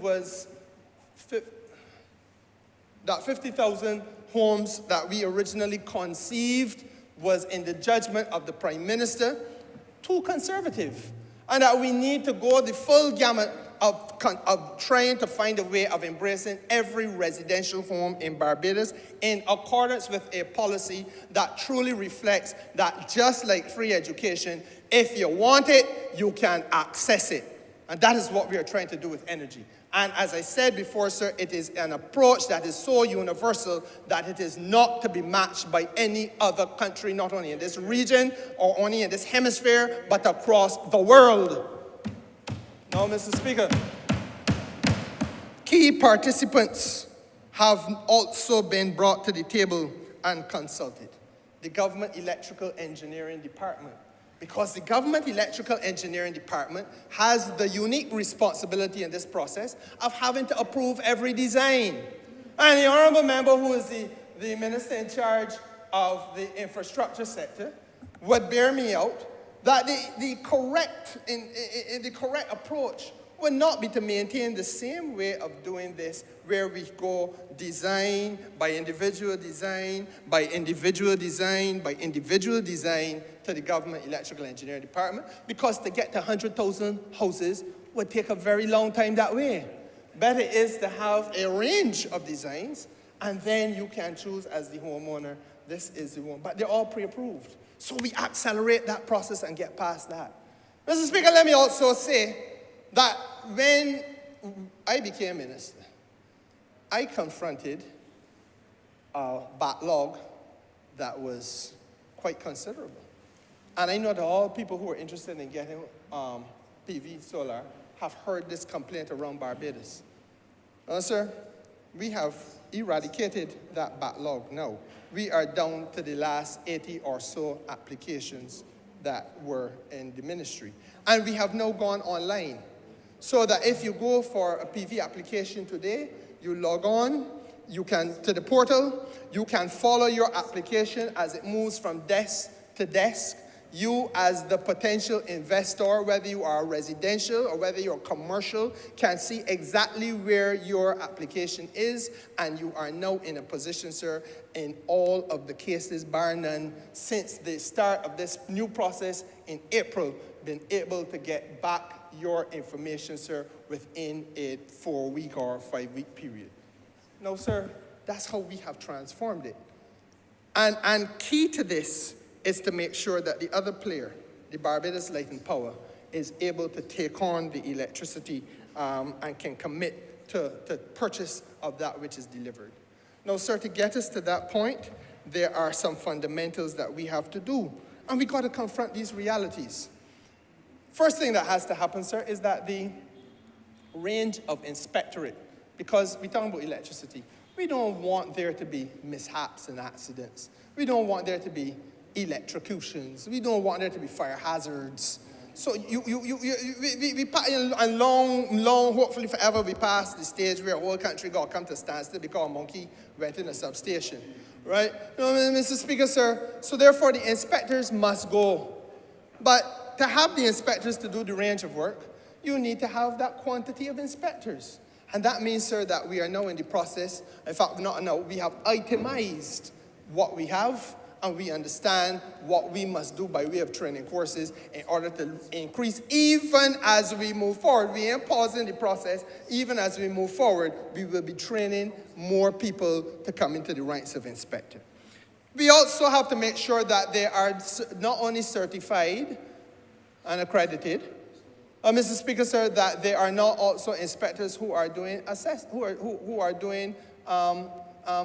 installation. Because you don't want a man being the inspector of his own work. So that the line has to be drawn between the installer and the inspector. And that the installers also must be certified so that we know that we're dealing with people with a certain standard and who are operating in this economy to a certain standard and best practice, Mr. Speaker. And that database will be out there so that the government electrical department, charged as it is with oversight, will have that oversight. And Mr. Speaker, sir, it is only through that then that we're in a position to have the accelerated uptake. But there are obviously going to be challenges, as with any new system. And you have heard today the Honourable Member for St. George South point us spot on to the major challenge that we, give him a chance, to the major challenge that we have. That in this world today, everybody is moving in this direction. And that there will be, and there is a demand for us to get all of the necessary inputs that are necessary, because people are seeking to have their hands on solar PV all around the world, not just Barbados. Electrical utility companies are seeking to get transformers all around the world, not just Barbados, Mr. Speaker, sir. And so therefore, there's a necessity for us, even in terms of battery storage, which is fundamental to the process, because, and I'm going to come to that, it is impossible for us to do this without introducing battery storage to Barbados, and in a serious way at utility scale. Logistically, the world in which we live, as I said, is very challenged, and it is fraught with difficulty in sourcing all of these things at the time and at the pace that you want to get. It is therefore the judgment of the government that partnering once again, and I said this in the budget, with the Light and Power as the utility and their parent company, Emira, which has the scale of capital to be a sensible partner to find, so that they will then be able to go out there and help us to source what we estimate is the required 250 megawatts of battery storage that allows us to put us in a position where we can execute this project at the fastest possible rate. Now, Mr. Speaker, sir, to be candid with Barbados,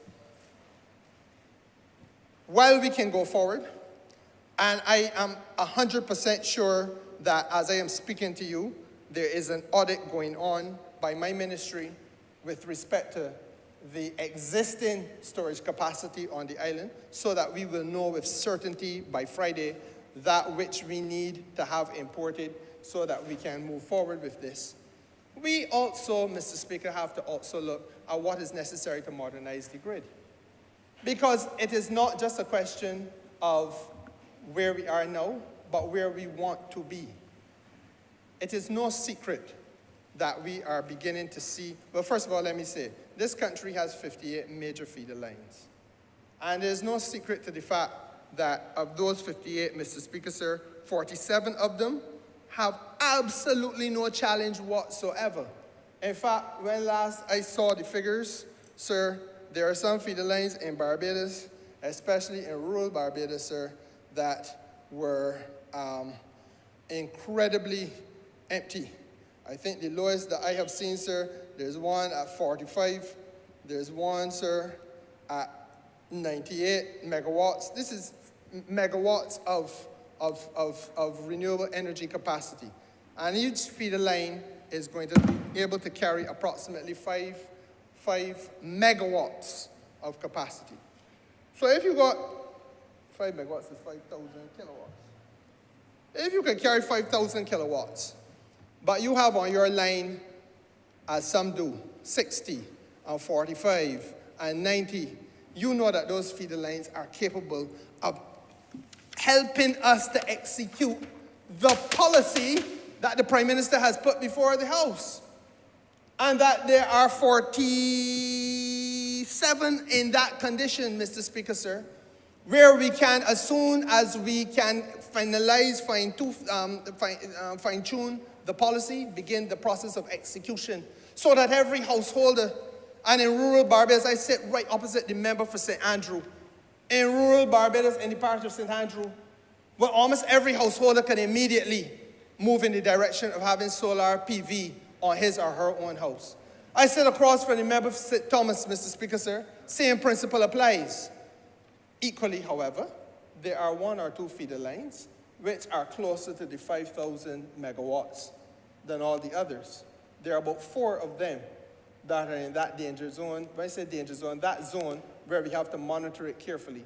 And because we will not just be then in a position to allow each and everybody to come on, but we will have to pause the commercial people so as to allow the homeowners to get first opportunity. It is important, therefore, that we get the battery storage, which will allow for us then to allow everybody, because the battery storage basically acts as that filter. The Light and Power, the utility, will allow for there to be storage of the power generated. All like now, so power is being generated. All day long, power has been being generated. But it is not going straight into the grid anymore. It is stored until later on tonight, when the utility then decides, we as the people with responsibility for moving power across the country, dispatching power to different locations where there's a requirement for it. They got a big fete in Oysters Friday night. They will need more resources. We dispatch it. It may be sourced from a feeder line that is far from there, but moved in that direction. And Mr. Speaker, that is where we have to go, because the battery storage is is the necessary accompanying technology that makes this possible. It therefore means that the Fair Trade Commission must be in a position to give us as quickly as possible the necessary tariff so that the investor, like my good friend, will be able to see a return on his investment. This is the work that has to be done, sir. But I speak holistically in this way, and I am sure that the Prime Minister will speak to the whole country, because we have come to a point where we have to understand two things. First of all, and unequivocally and unapologetically, the first call will be for the homeowners in Barbados, because we are determined as a government that on this voyage we are not going to leave our people behind, and that the homeowners in Barbados must be put in a position where they can participate in wealth creation, they can participate in a process that allows their investment, because for many of our people, sir, the only thing that they're going to buy and own in their life in terms of a serious scale of investment is their home. For many of our people, that is the major investment you will make in your life. And that must now be in a position where that can earn and pay its way for you and your family. And that wealth creation can see, in some cases, $3,000 coming back to a homeowner. In some cases, $1,000 coming back to a homeowner. $5,000, depends on the size of the house and the scale of the investment, but helping you to pay your mortgage. Taking that responsibility out of your pocket, Mr. Speaker, sir, and allowing it to be paid by the investment that you have put there. It is a circular economy, and breaking the back of the energy divide, which would otherwise take place, and what is taking place all around the world as you watch how this thing is unfolding. Making sure, Mr. Speaker, sir, that the poor people in Barbados are not once again left by the wayside to watch the wealthy parade themselves through the streets. Now, having said that, the next thing that we have to do, Mr. Speaker, sir, is to have a sensible and serious partnership with the utility. And I have said in the budget, and I say again, I feel that it is a form of foolishness that we continue to have this. I know there will always be rate hearings, because that is the nature of how this business must be done. But because there is a utility, does not mean that the utility, and an only one, does not mean that the utility must be treated as an enemy. There is only one sanitation service. They don't treat it as an enemy. There's only one major public hospital. You don't treat that as an enemy. There's only one water authority. You don't treat that as an enemy. And Mr. Speaker, sir, part of what we have to do is to find a way to devise sensible structures and partnerships that allow for this country to benefit from partnership with the utility. I say again to those who have ears to hear, to imagine a tomorrow where the Barbados Water Authority, which, as we all know, is stretched to maximum capacity in order to deliver to the rural parts of this country, because of the fact that it don't have the money for mains replacement. Not just the bad management of the last administration. It don't have the money for mains replacement. But you have mains that were laid 100 years ago that are full of holes and leaking badly. Now, Mr. Speaker, the Water Authority has to be in a position where it can earn some additional money, that it can do the kind of work that it needs to do in order to make sure that you can get water all the time in Redmond Village, St. Thomas, get water all the time in Lamins and St. Joseph, get water all the time in all the parts of St. Peter. Boscobel in particular. Now, Mr. Speaker, there is a wind project that is poised now to go into a late stage of development in St. Lucie.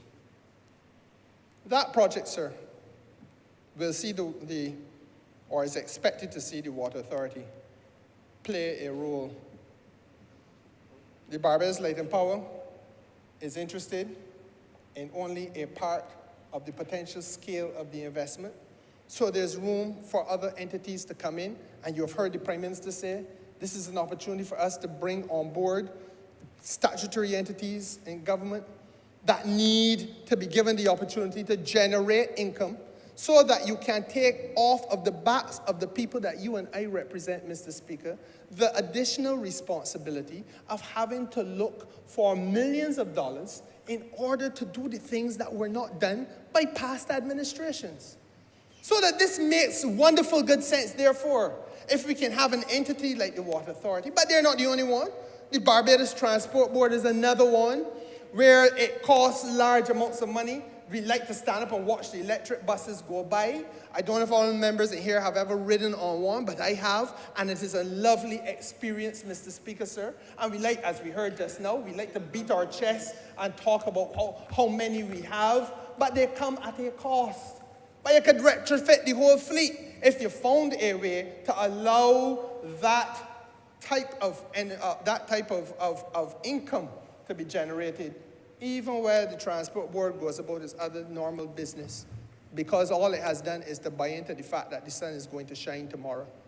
And that because the sun is going to shine, there will be money generated for it. Makes wonderful good sense. The University of the West Indies is another one, because we stood in this house, Mr. Speaker, and we saw, I'm mindful, we stood in this house and we saw a Minister of Finance callously and cold-bloodedly come in here and bring an end to the dreams and the hopes and the aspirations of the people that you represent and I. Tell them that there will be no more free education, full stop, done with that.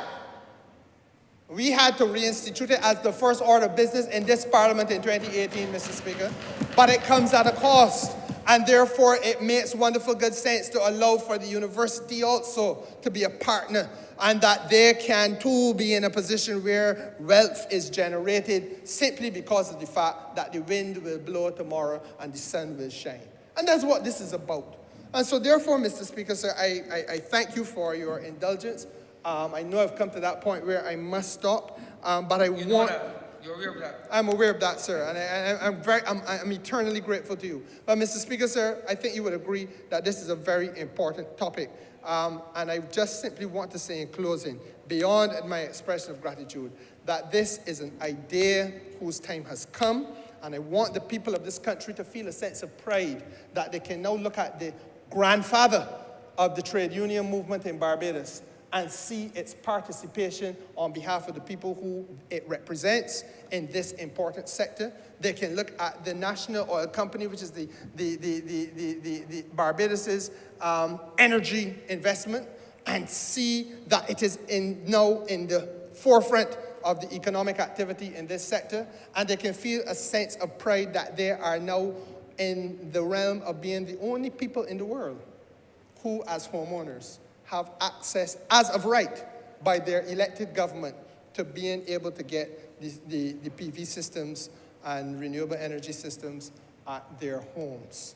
And this government, sir, will do everything in its power to remove every obstacle to make sure that this right that is bestowed on the people of Barbados is a right that is a lived reality and not a theoretical idea. I am obliged to you.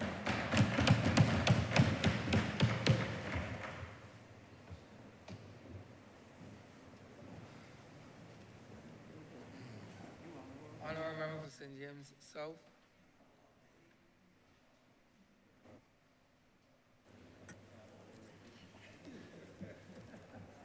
Thank you very much, Mr. Speaker.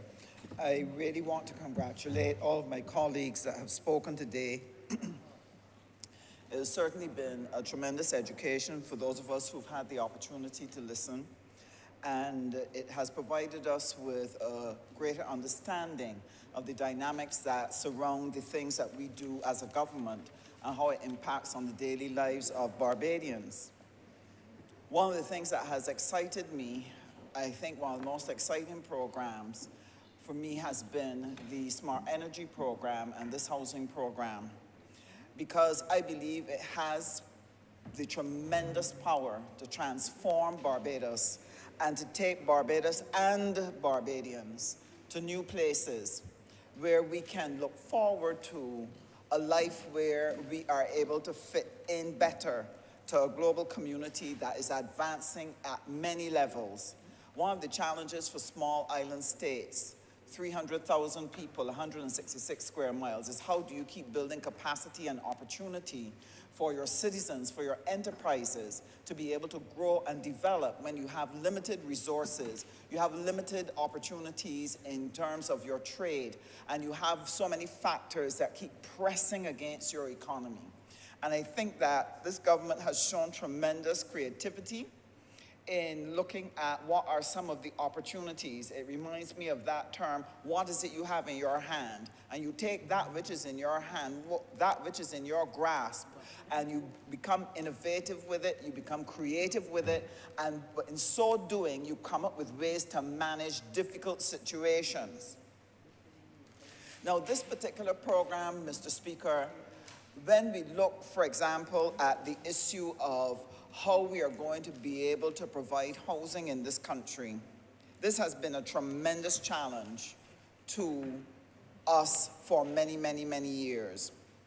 And one of the things that we have had to deal with is how are we going to address all of these problems that were ably listed by the Honourable Member for St. James Central, that were left behind, that need to be addressed and addressed quickly, while at the same time responding to new demands that are on the horizon.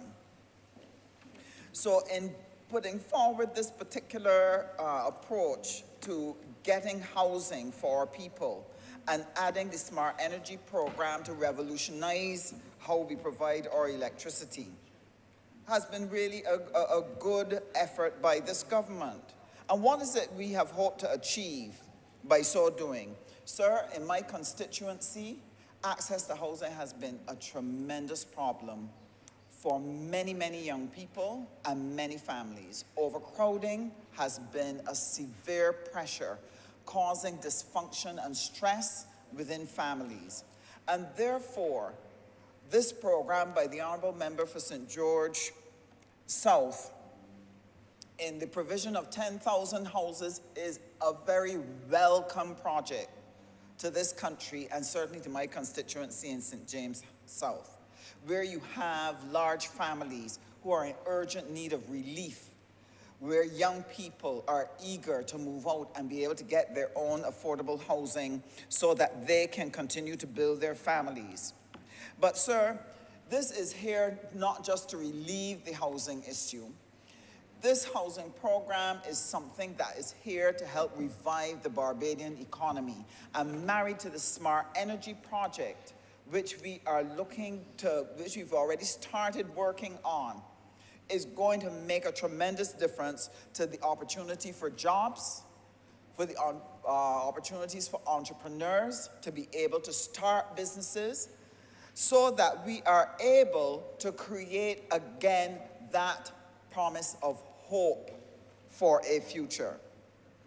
So how does 10,000 houses help us to do that, sir? One, we must remember that under the Dems, since 2008, from the time they got in 2008, the then housing minister used to berate and sought to degrade small contractors in this country. Now, this is not to say that small contractors, some of them don't have issues with performance, but all do not. Many of them have been able to do good work. It was only later that we discovered that that was a prelude to allow for the removal of small contractors from out of the bulk of work that government is able to provide, which was provided under the Barbados Labour Party, to be able to bring in larger companies and fewer companies to take charge of the housing opportunities in this country. And what was the impact of that, sir? That thousands of persons who used to work in the construction industry, who worked with small contractors, then found themselves unemployed. That small contractors found that they could not get business in this country, and so many of them lost their equipment, they lost their workers, and as a result, many of them then found themselves in severe financial difficulties. And sir, this was to decimate the construction industry as we had built it up. when we were last in office, sir. What some people don't realize, when we talk about the hardships that we're experiencing now in this country, and we talk about the hardship that businesses have had, some people don't recognize that in the housing sector in particular, that they have been out of work for 12 years. You're not talking about 2 years in COVID. You're not talking about a few years with the Dems. You're talking about 12 years in which they were unable to get business.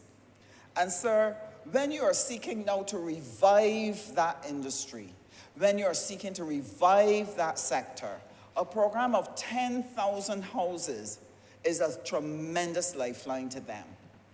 What is critical for us as a government is to effectively manage this project in such a way that we're able not only to revive but transform construction in this country, to make sure people are using the latest technologies, to make sure that they have the opportunity to learn about the new approaches to building, etc., that we're able to train young people to build up their skills in construction so that you can use this particular housing program to be able to transform and give opportunity to people to live again. And sir, that is why this particular program has been so important. I really want to commend the honourable member who has responsibility for it, for taking this particular project and looking at how he can build on what previous housing ministers under our government have done and seek to sort of make it come to a reality, because it has been having challenges with the COVID and access to materials and things like that. So now, once we are able to see that we can use this program not only to provide housing but to actually revive a sector, then it is important that we understand how far it can go if it is properly managed. So for example, if you have 10,000 houses and we are able to include a large number of small contractors, what that means, Mr. Speaker, is that each of those small contractors are going to need somebody to handle their accounts. Each of them are going to need a truck driver and trucks. Each of them is going to need a foreman, a general manager, and so on. And so you will be able to provide work, not just for artisans at the bottom, but a lot of our young people who have studied across the UE system, who maybe have studied overseas or studied at the community college, etc., will be able to use their certification to be able to work with all of these small contractors and enable them to do good business. And that way, we are going to create more citizens with the purchasing power now that can go out and purchase goods and services across the economy and therefore give the economy a wonderful shot in the arm. So it wouldn't be just the artisans like the tilers and plumbers and carpenters, etc., but also the professionals as well who are able to get work within a booming construction industry. They are going to be able, Mr. Speaker, to be able to start building demand within the economy, because this is going to be very important. Now, one of the things about effective execution of a project like this, sir, when people have been out of practice for a long time, I don't know if it's ever happened to you, sir, but if you haven't practiced something for 12 years, you get a little rusty. So one of the things that would be needed is to be able to put in the kind of project support for those who are now re-engaging after a long period away from the industry, to ensure that they're producing at a level of quality, to ensure that they're building according to the plan, because at the end of the day, you don't want to make the first home of a Barbadian a guinea pig for people who are now trying to find their feet in terms of their profession. That is why it's going to be important to give the necessary project management support to ensure the quality. But further to that would be the collaboration among ministries, because indeed, this is not just a one ministry project. In the Ministry of Energy and Business Development, the energy side will be partnering on the smart energy, but on the business development side would be the BNSI, the Barbados National Standards Institute. One of the things that they have done is they have developed building standards. And why were these necessary? Because it is important that we start to get Barbadian contractors and artisans to build to the highest level of global standards when it comes to construction, so that when people invest their money in something as expensive in a mortgage to be able to get their own home, one of the biggest investments they will ever make, it is important that we are able to deliver quality to them. And I'm happy to report, Mr. Speaker, that the BNSI has done that. They've completed those building standards which are to guide the contractors in how they build. And this is important for another reason, not just to give a quality product, but because, sir, climate change necessitates that there's climate adaptation in this country, and that means changing the way in which we build our homes so that our homes are climate resilient. If it is one fight that this government has had from day one when we came into office on the international scene, foreign affairs and foreign trade officers, both here and abroad, have been fighting in the various international fora over the issue of getting support for small island developing states like ours to be able to get access to funding for climate adaptation, climate mitigation, and to be able to build resilient houses. Failure to build climate resilient houses will mean a tremendous loss to the economy. Because once your roof goes, all of your contents are going to be destroyed. Then you are going to have people having to start from scratch because everything that they have worked for has been destroyed. But if you build in a climate resilient way, where you're able to use the hurricane straps, where you're able to build in a way that you're able to lock the house onto that foundation, then, sir, when you are faced with a Category 3 or Category 4 hurricane, the capacity of your housing stock to maintain the shock will aid in quicker recovery of the economy, because your people would not be devastated and find themselves having lost tremendous assets because we were not able to be resilient. And sir, this is why it is important that partnership between the Ministry of Energy and Business Development and the Ministry of Housing to ensure the standards and ensure the climate resilience in order to ensure we produce quality housing for our people. Now, sir, along with this, and there have been questions raised in the public space, there's been quite a national conversation on the issue of the cost of housing. And unfortunately, sir, with the impact that we've had, COVID, the war with Ukraine, shipping logistics, we have seen the cost of building materials rising and making it more and more challenging for us to be able to provide housing that people can afford. And again, here I want to congratulate the Honourable Member for St. George South in having been able to maintain a position with the housing solutions that we will be providing, keeping them at a range where a person can afford $800 a month as a part of a mortgage, $1,000 a month as a part of a mortgage. Because in the private sector, it is very difficult to get housing that will come in at that price. This is going to make a tremendous difference to home ownership in this country. But sir, as we grapple right now with the challenge of increased costs for housing and the increased cost of living, we're hearing in the national conversation the whole issue about whether or not we need to look at increasing wages. And while that would be wonderful if your economy was strong and climbing, whether you would want to engage that at a time when the GDP growth has been good and your enterprises have been flourishing, Having something, a demand like that coming at a time when the economy is struggling and we're struggling to recover, it may be a challenge for the enterprises as they engage with labor to be able to come up with how are they going to even begin to afford to respond to increasing wages without increasing productivity. That productivity is going to be important. Because the truth is, COVID and all that has gone on has imperiled all the sectors, all the factors within the economy, government, households, and our businesses.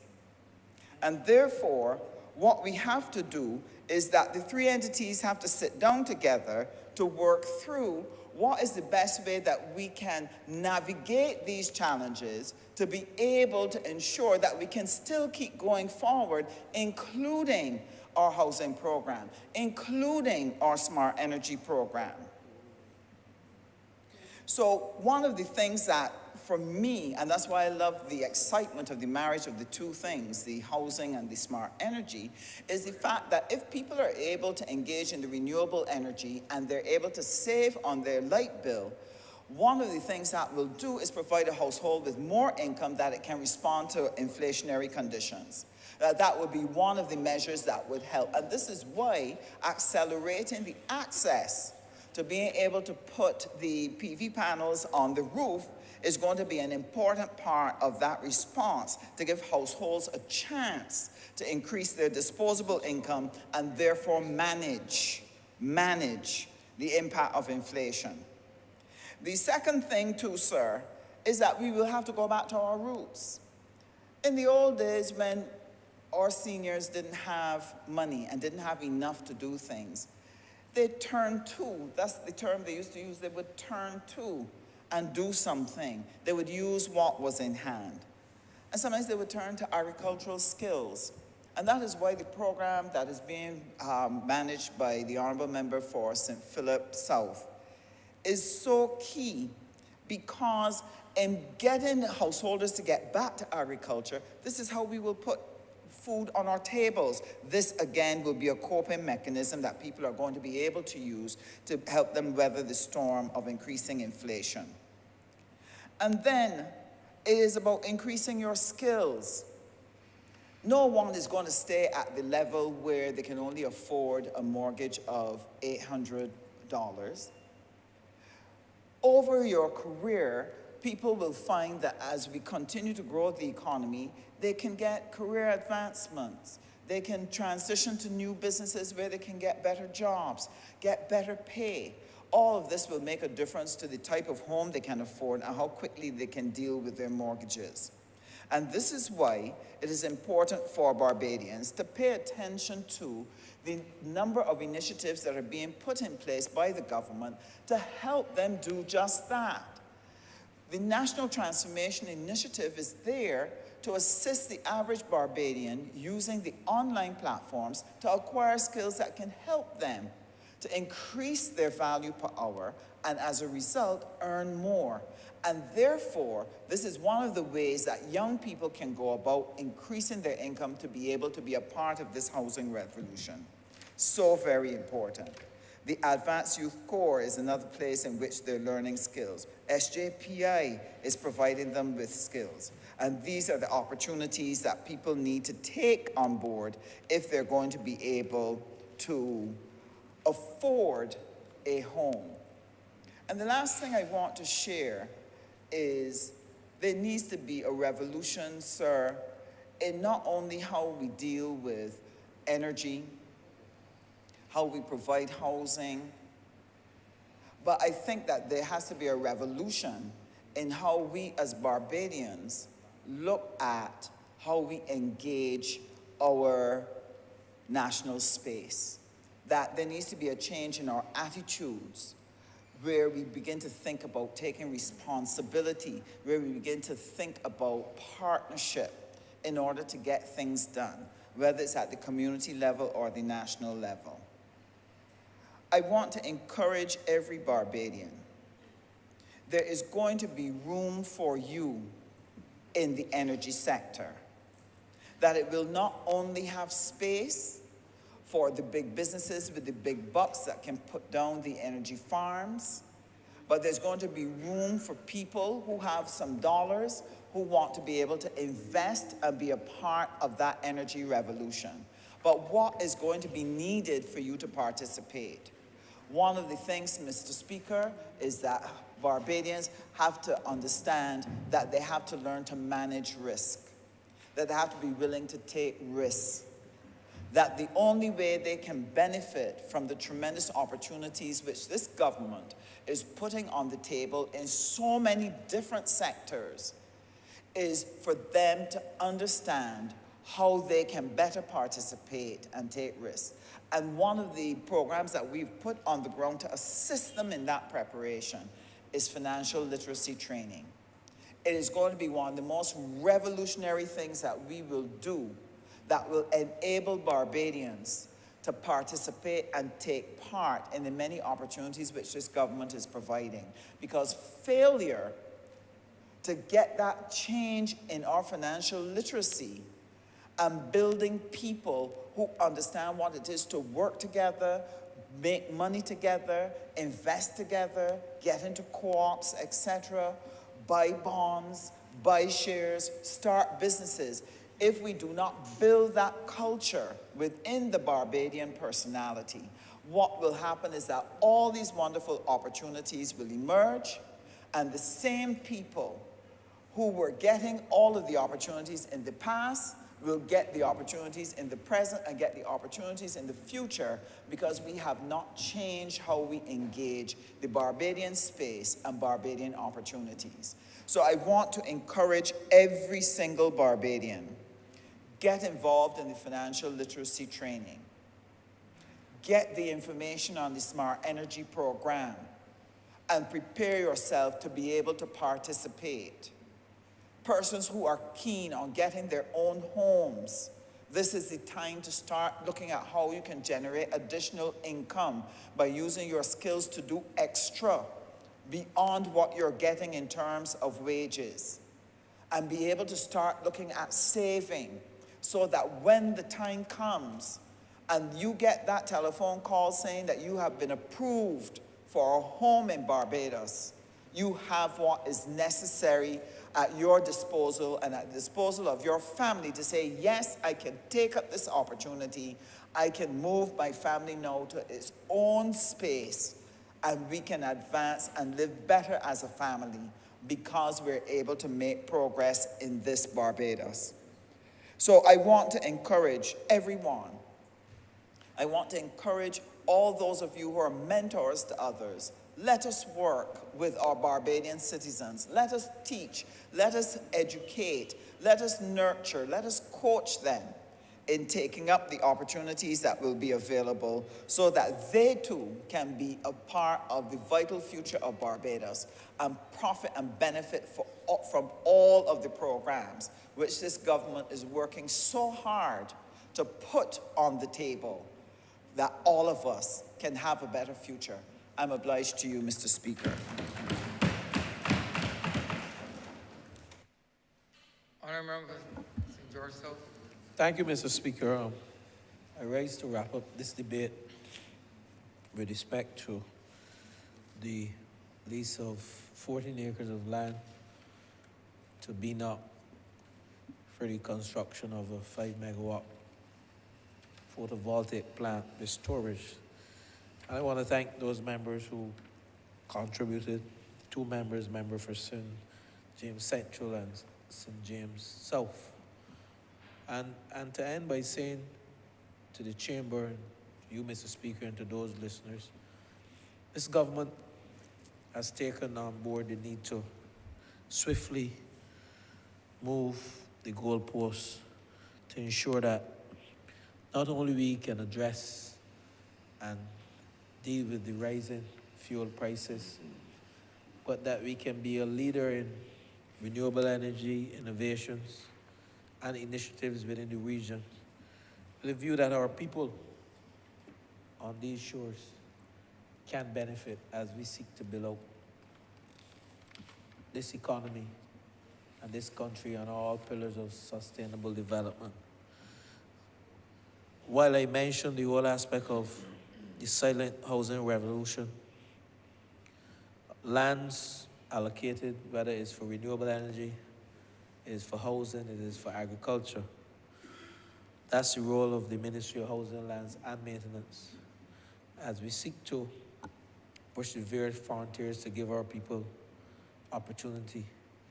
And I want to say, as I close, Mr. Speaker, that within the next 3 years of this term of office, we will see a number of initiatives emanating from the Ministry of Housing, Lands and Maintenance, being led by whichever minister carries that portfolio, whether it is land for agriculture, whether it is land for renewable energy, whether it is land for housing. There's one common thread, that our people of this country will have a stake in whatever developmental opportunities we embarked upon as a government. Again, as I close, I wish BNOC and the Minister for Energy, Member for St.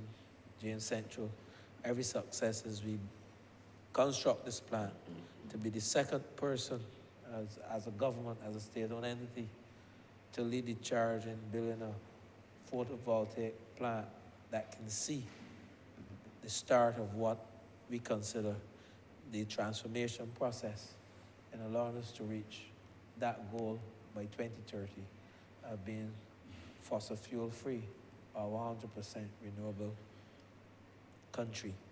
And with those few words, Mr. Speaker and the Chamber, I beg that this resolution now pass.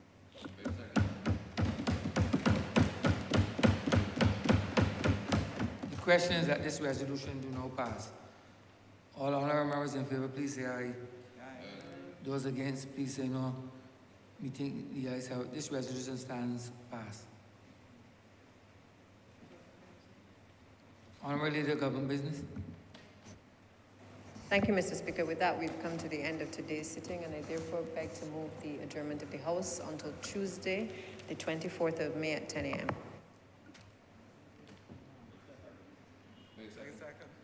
Question is that this honorable chamber stands adjourned until Tuesday, the 24th day of May at 10 a.m. in the forenoon. All those honorable members in favor, please say aye. Those against, please say no. Meeting the ayes have it. This honorable chamber stands adjourned until Tuesday, the 24th day of May at 10 a.m. in the forenoon.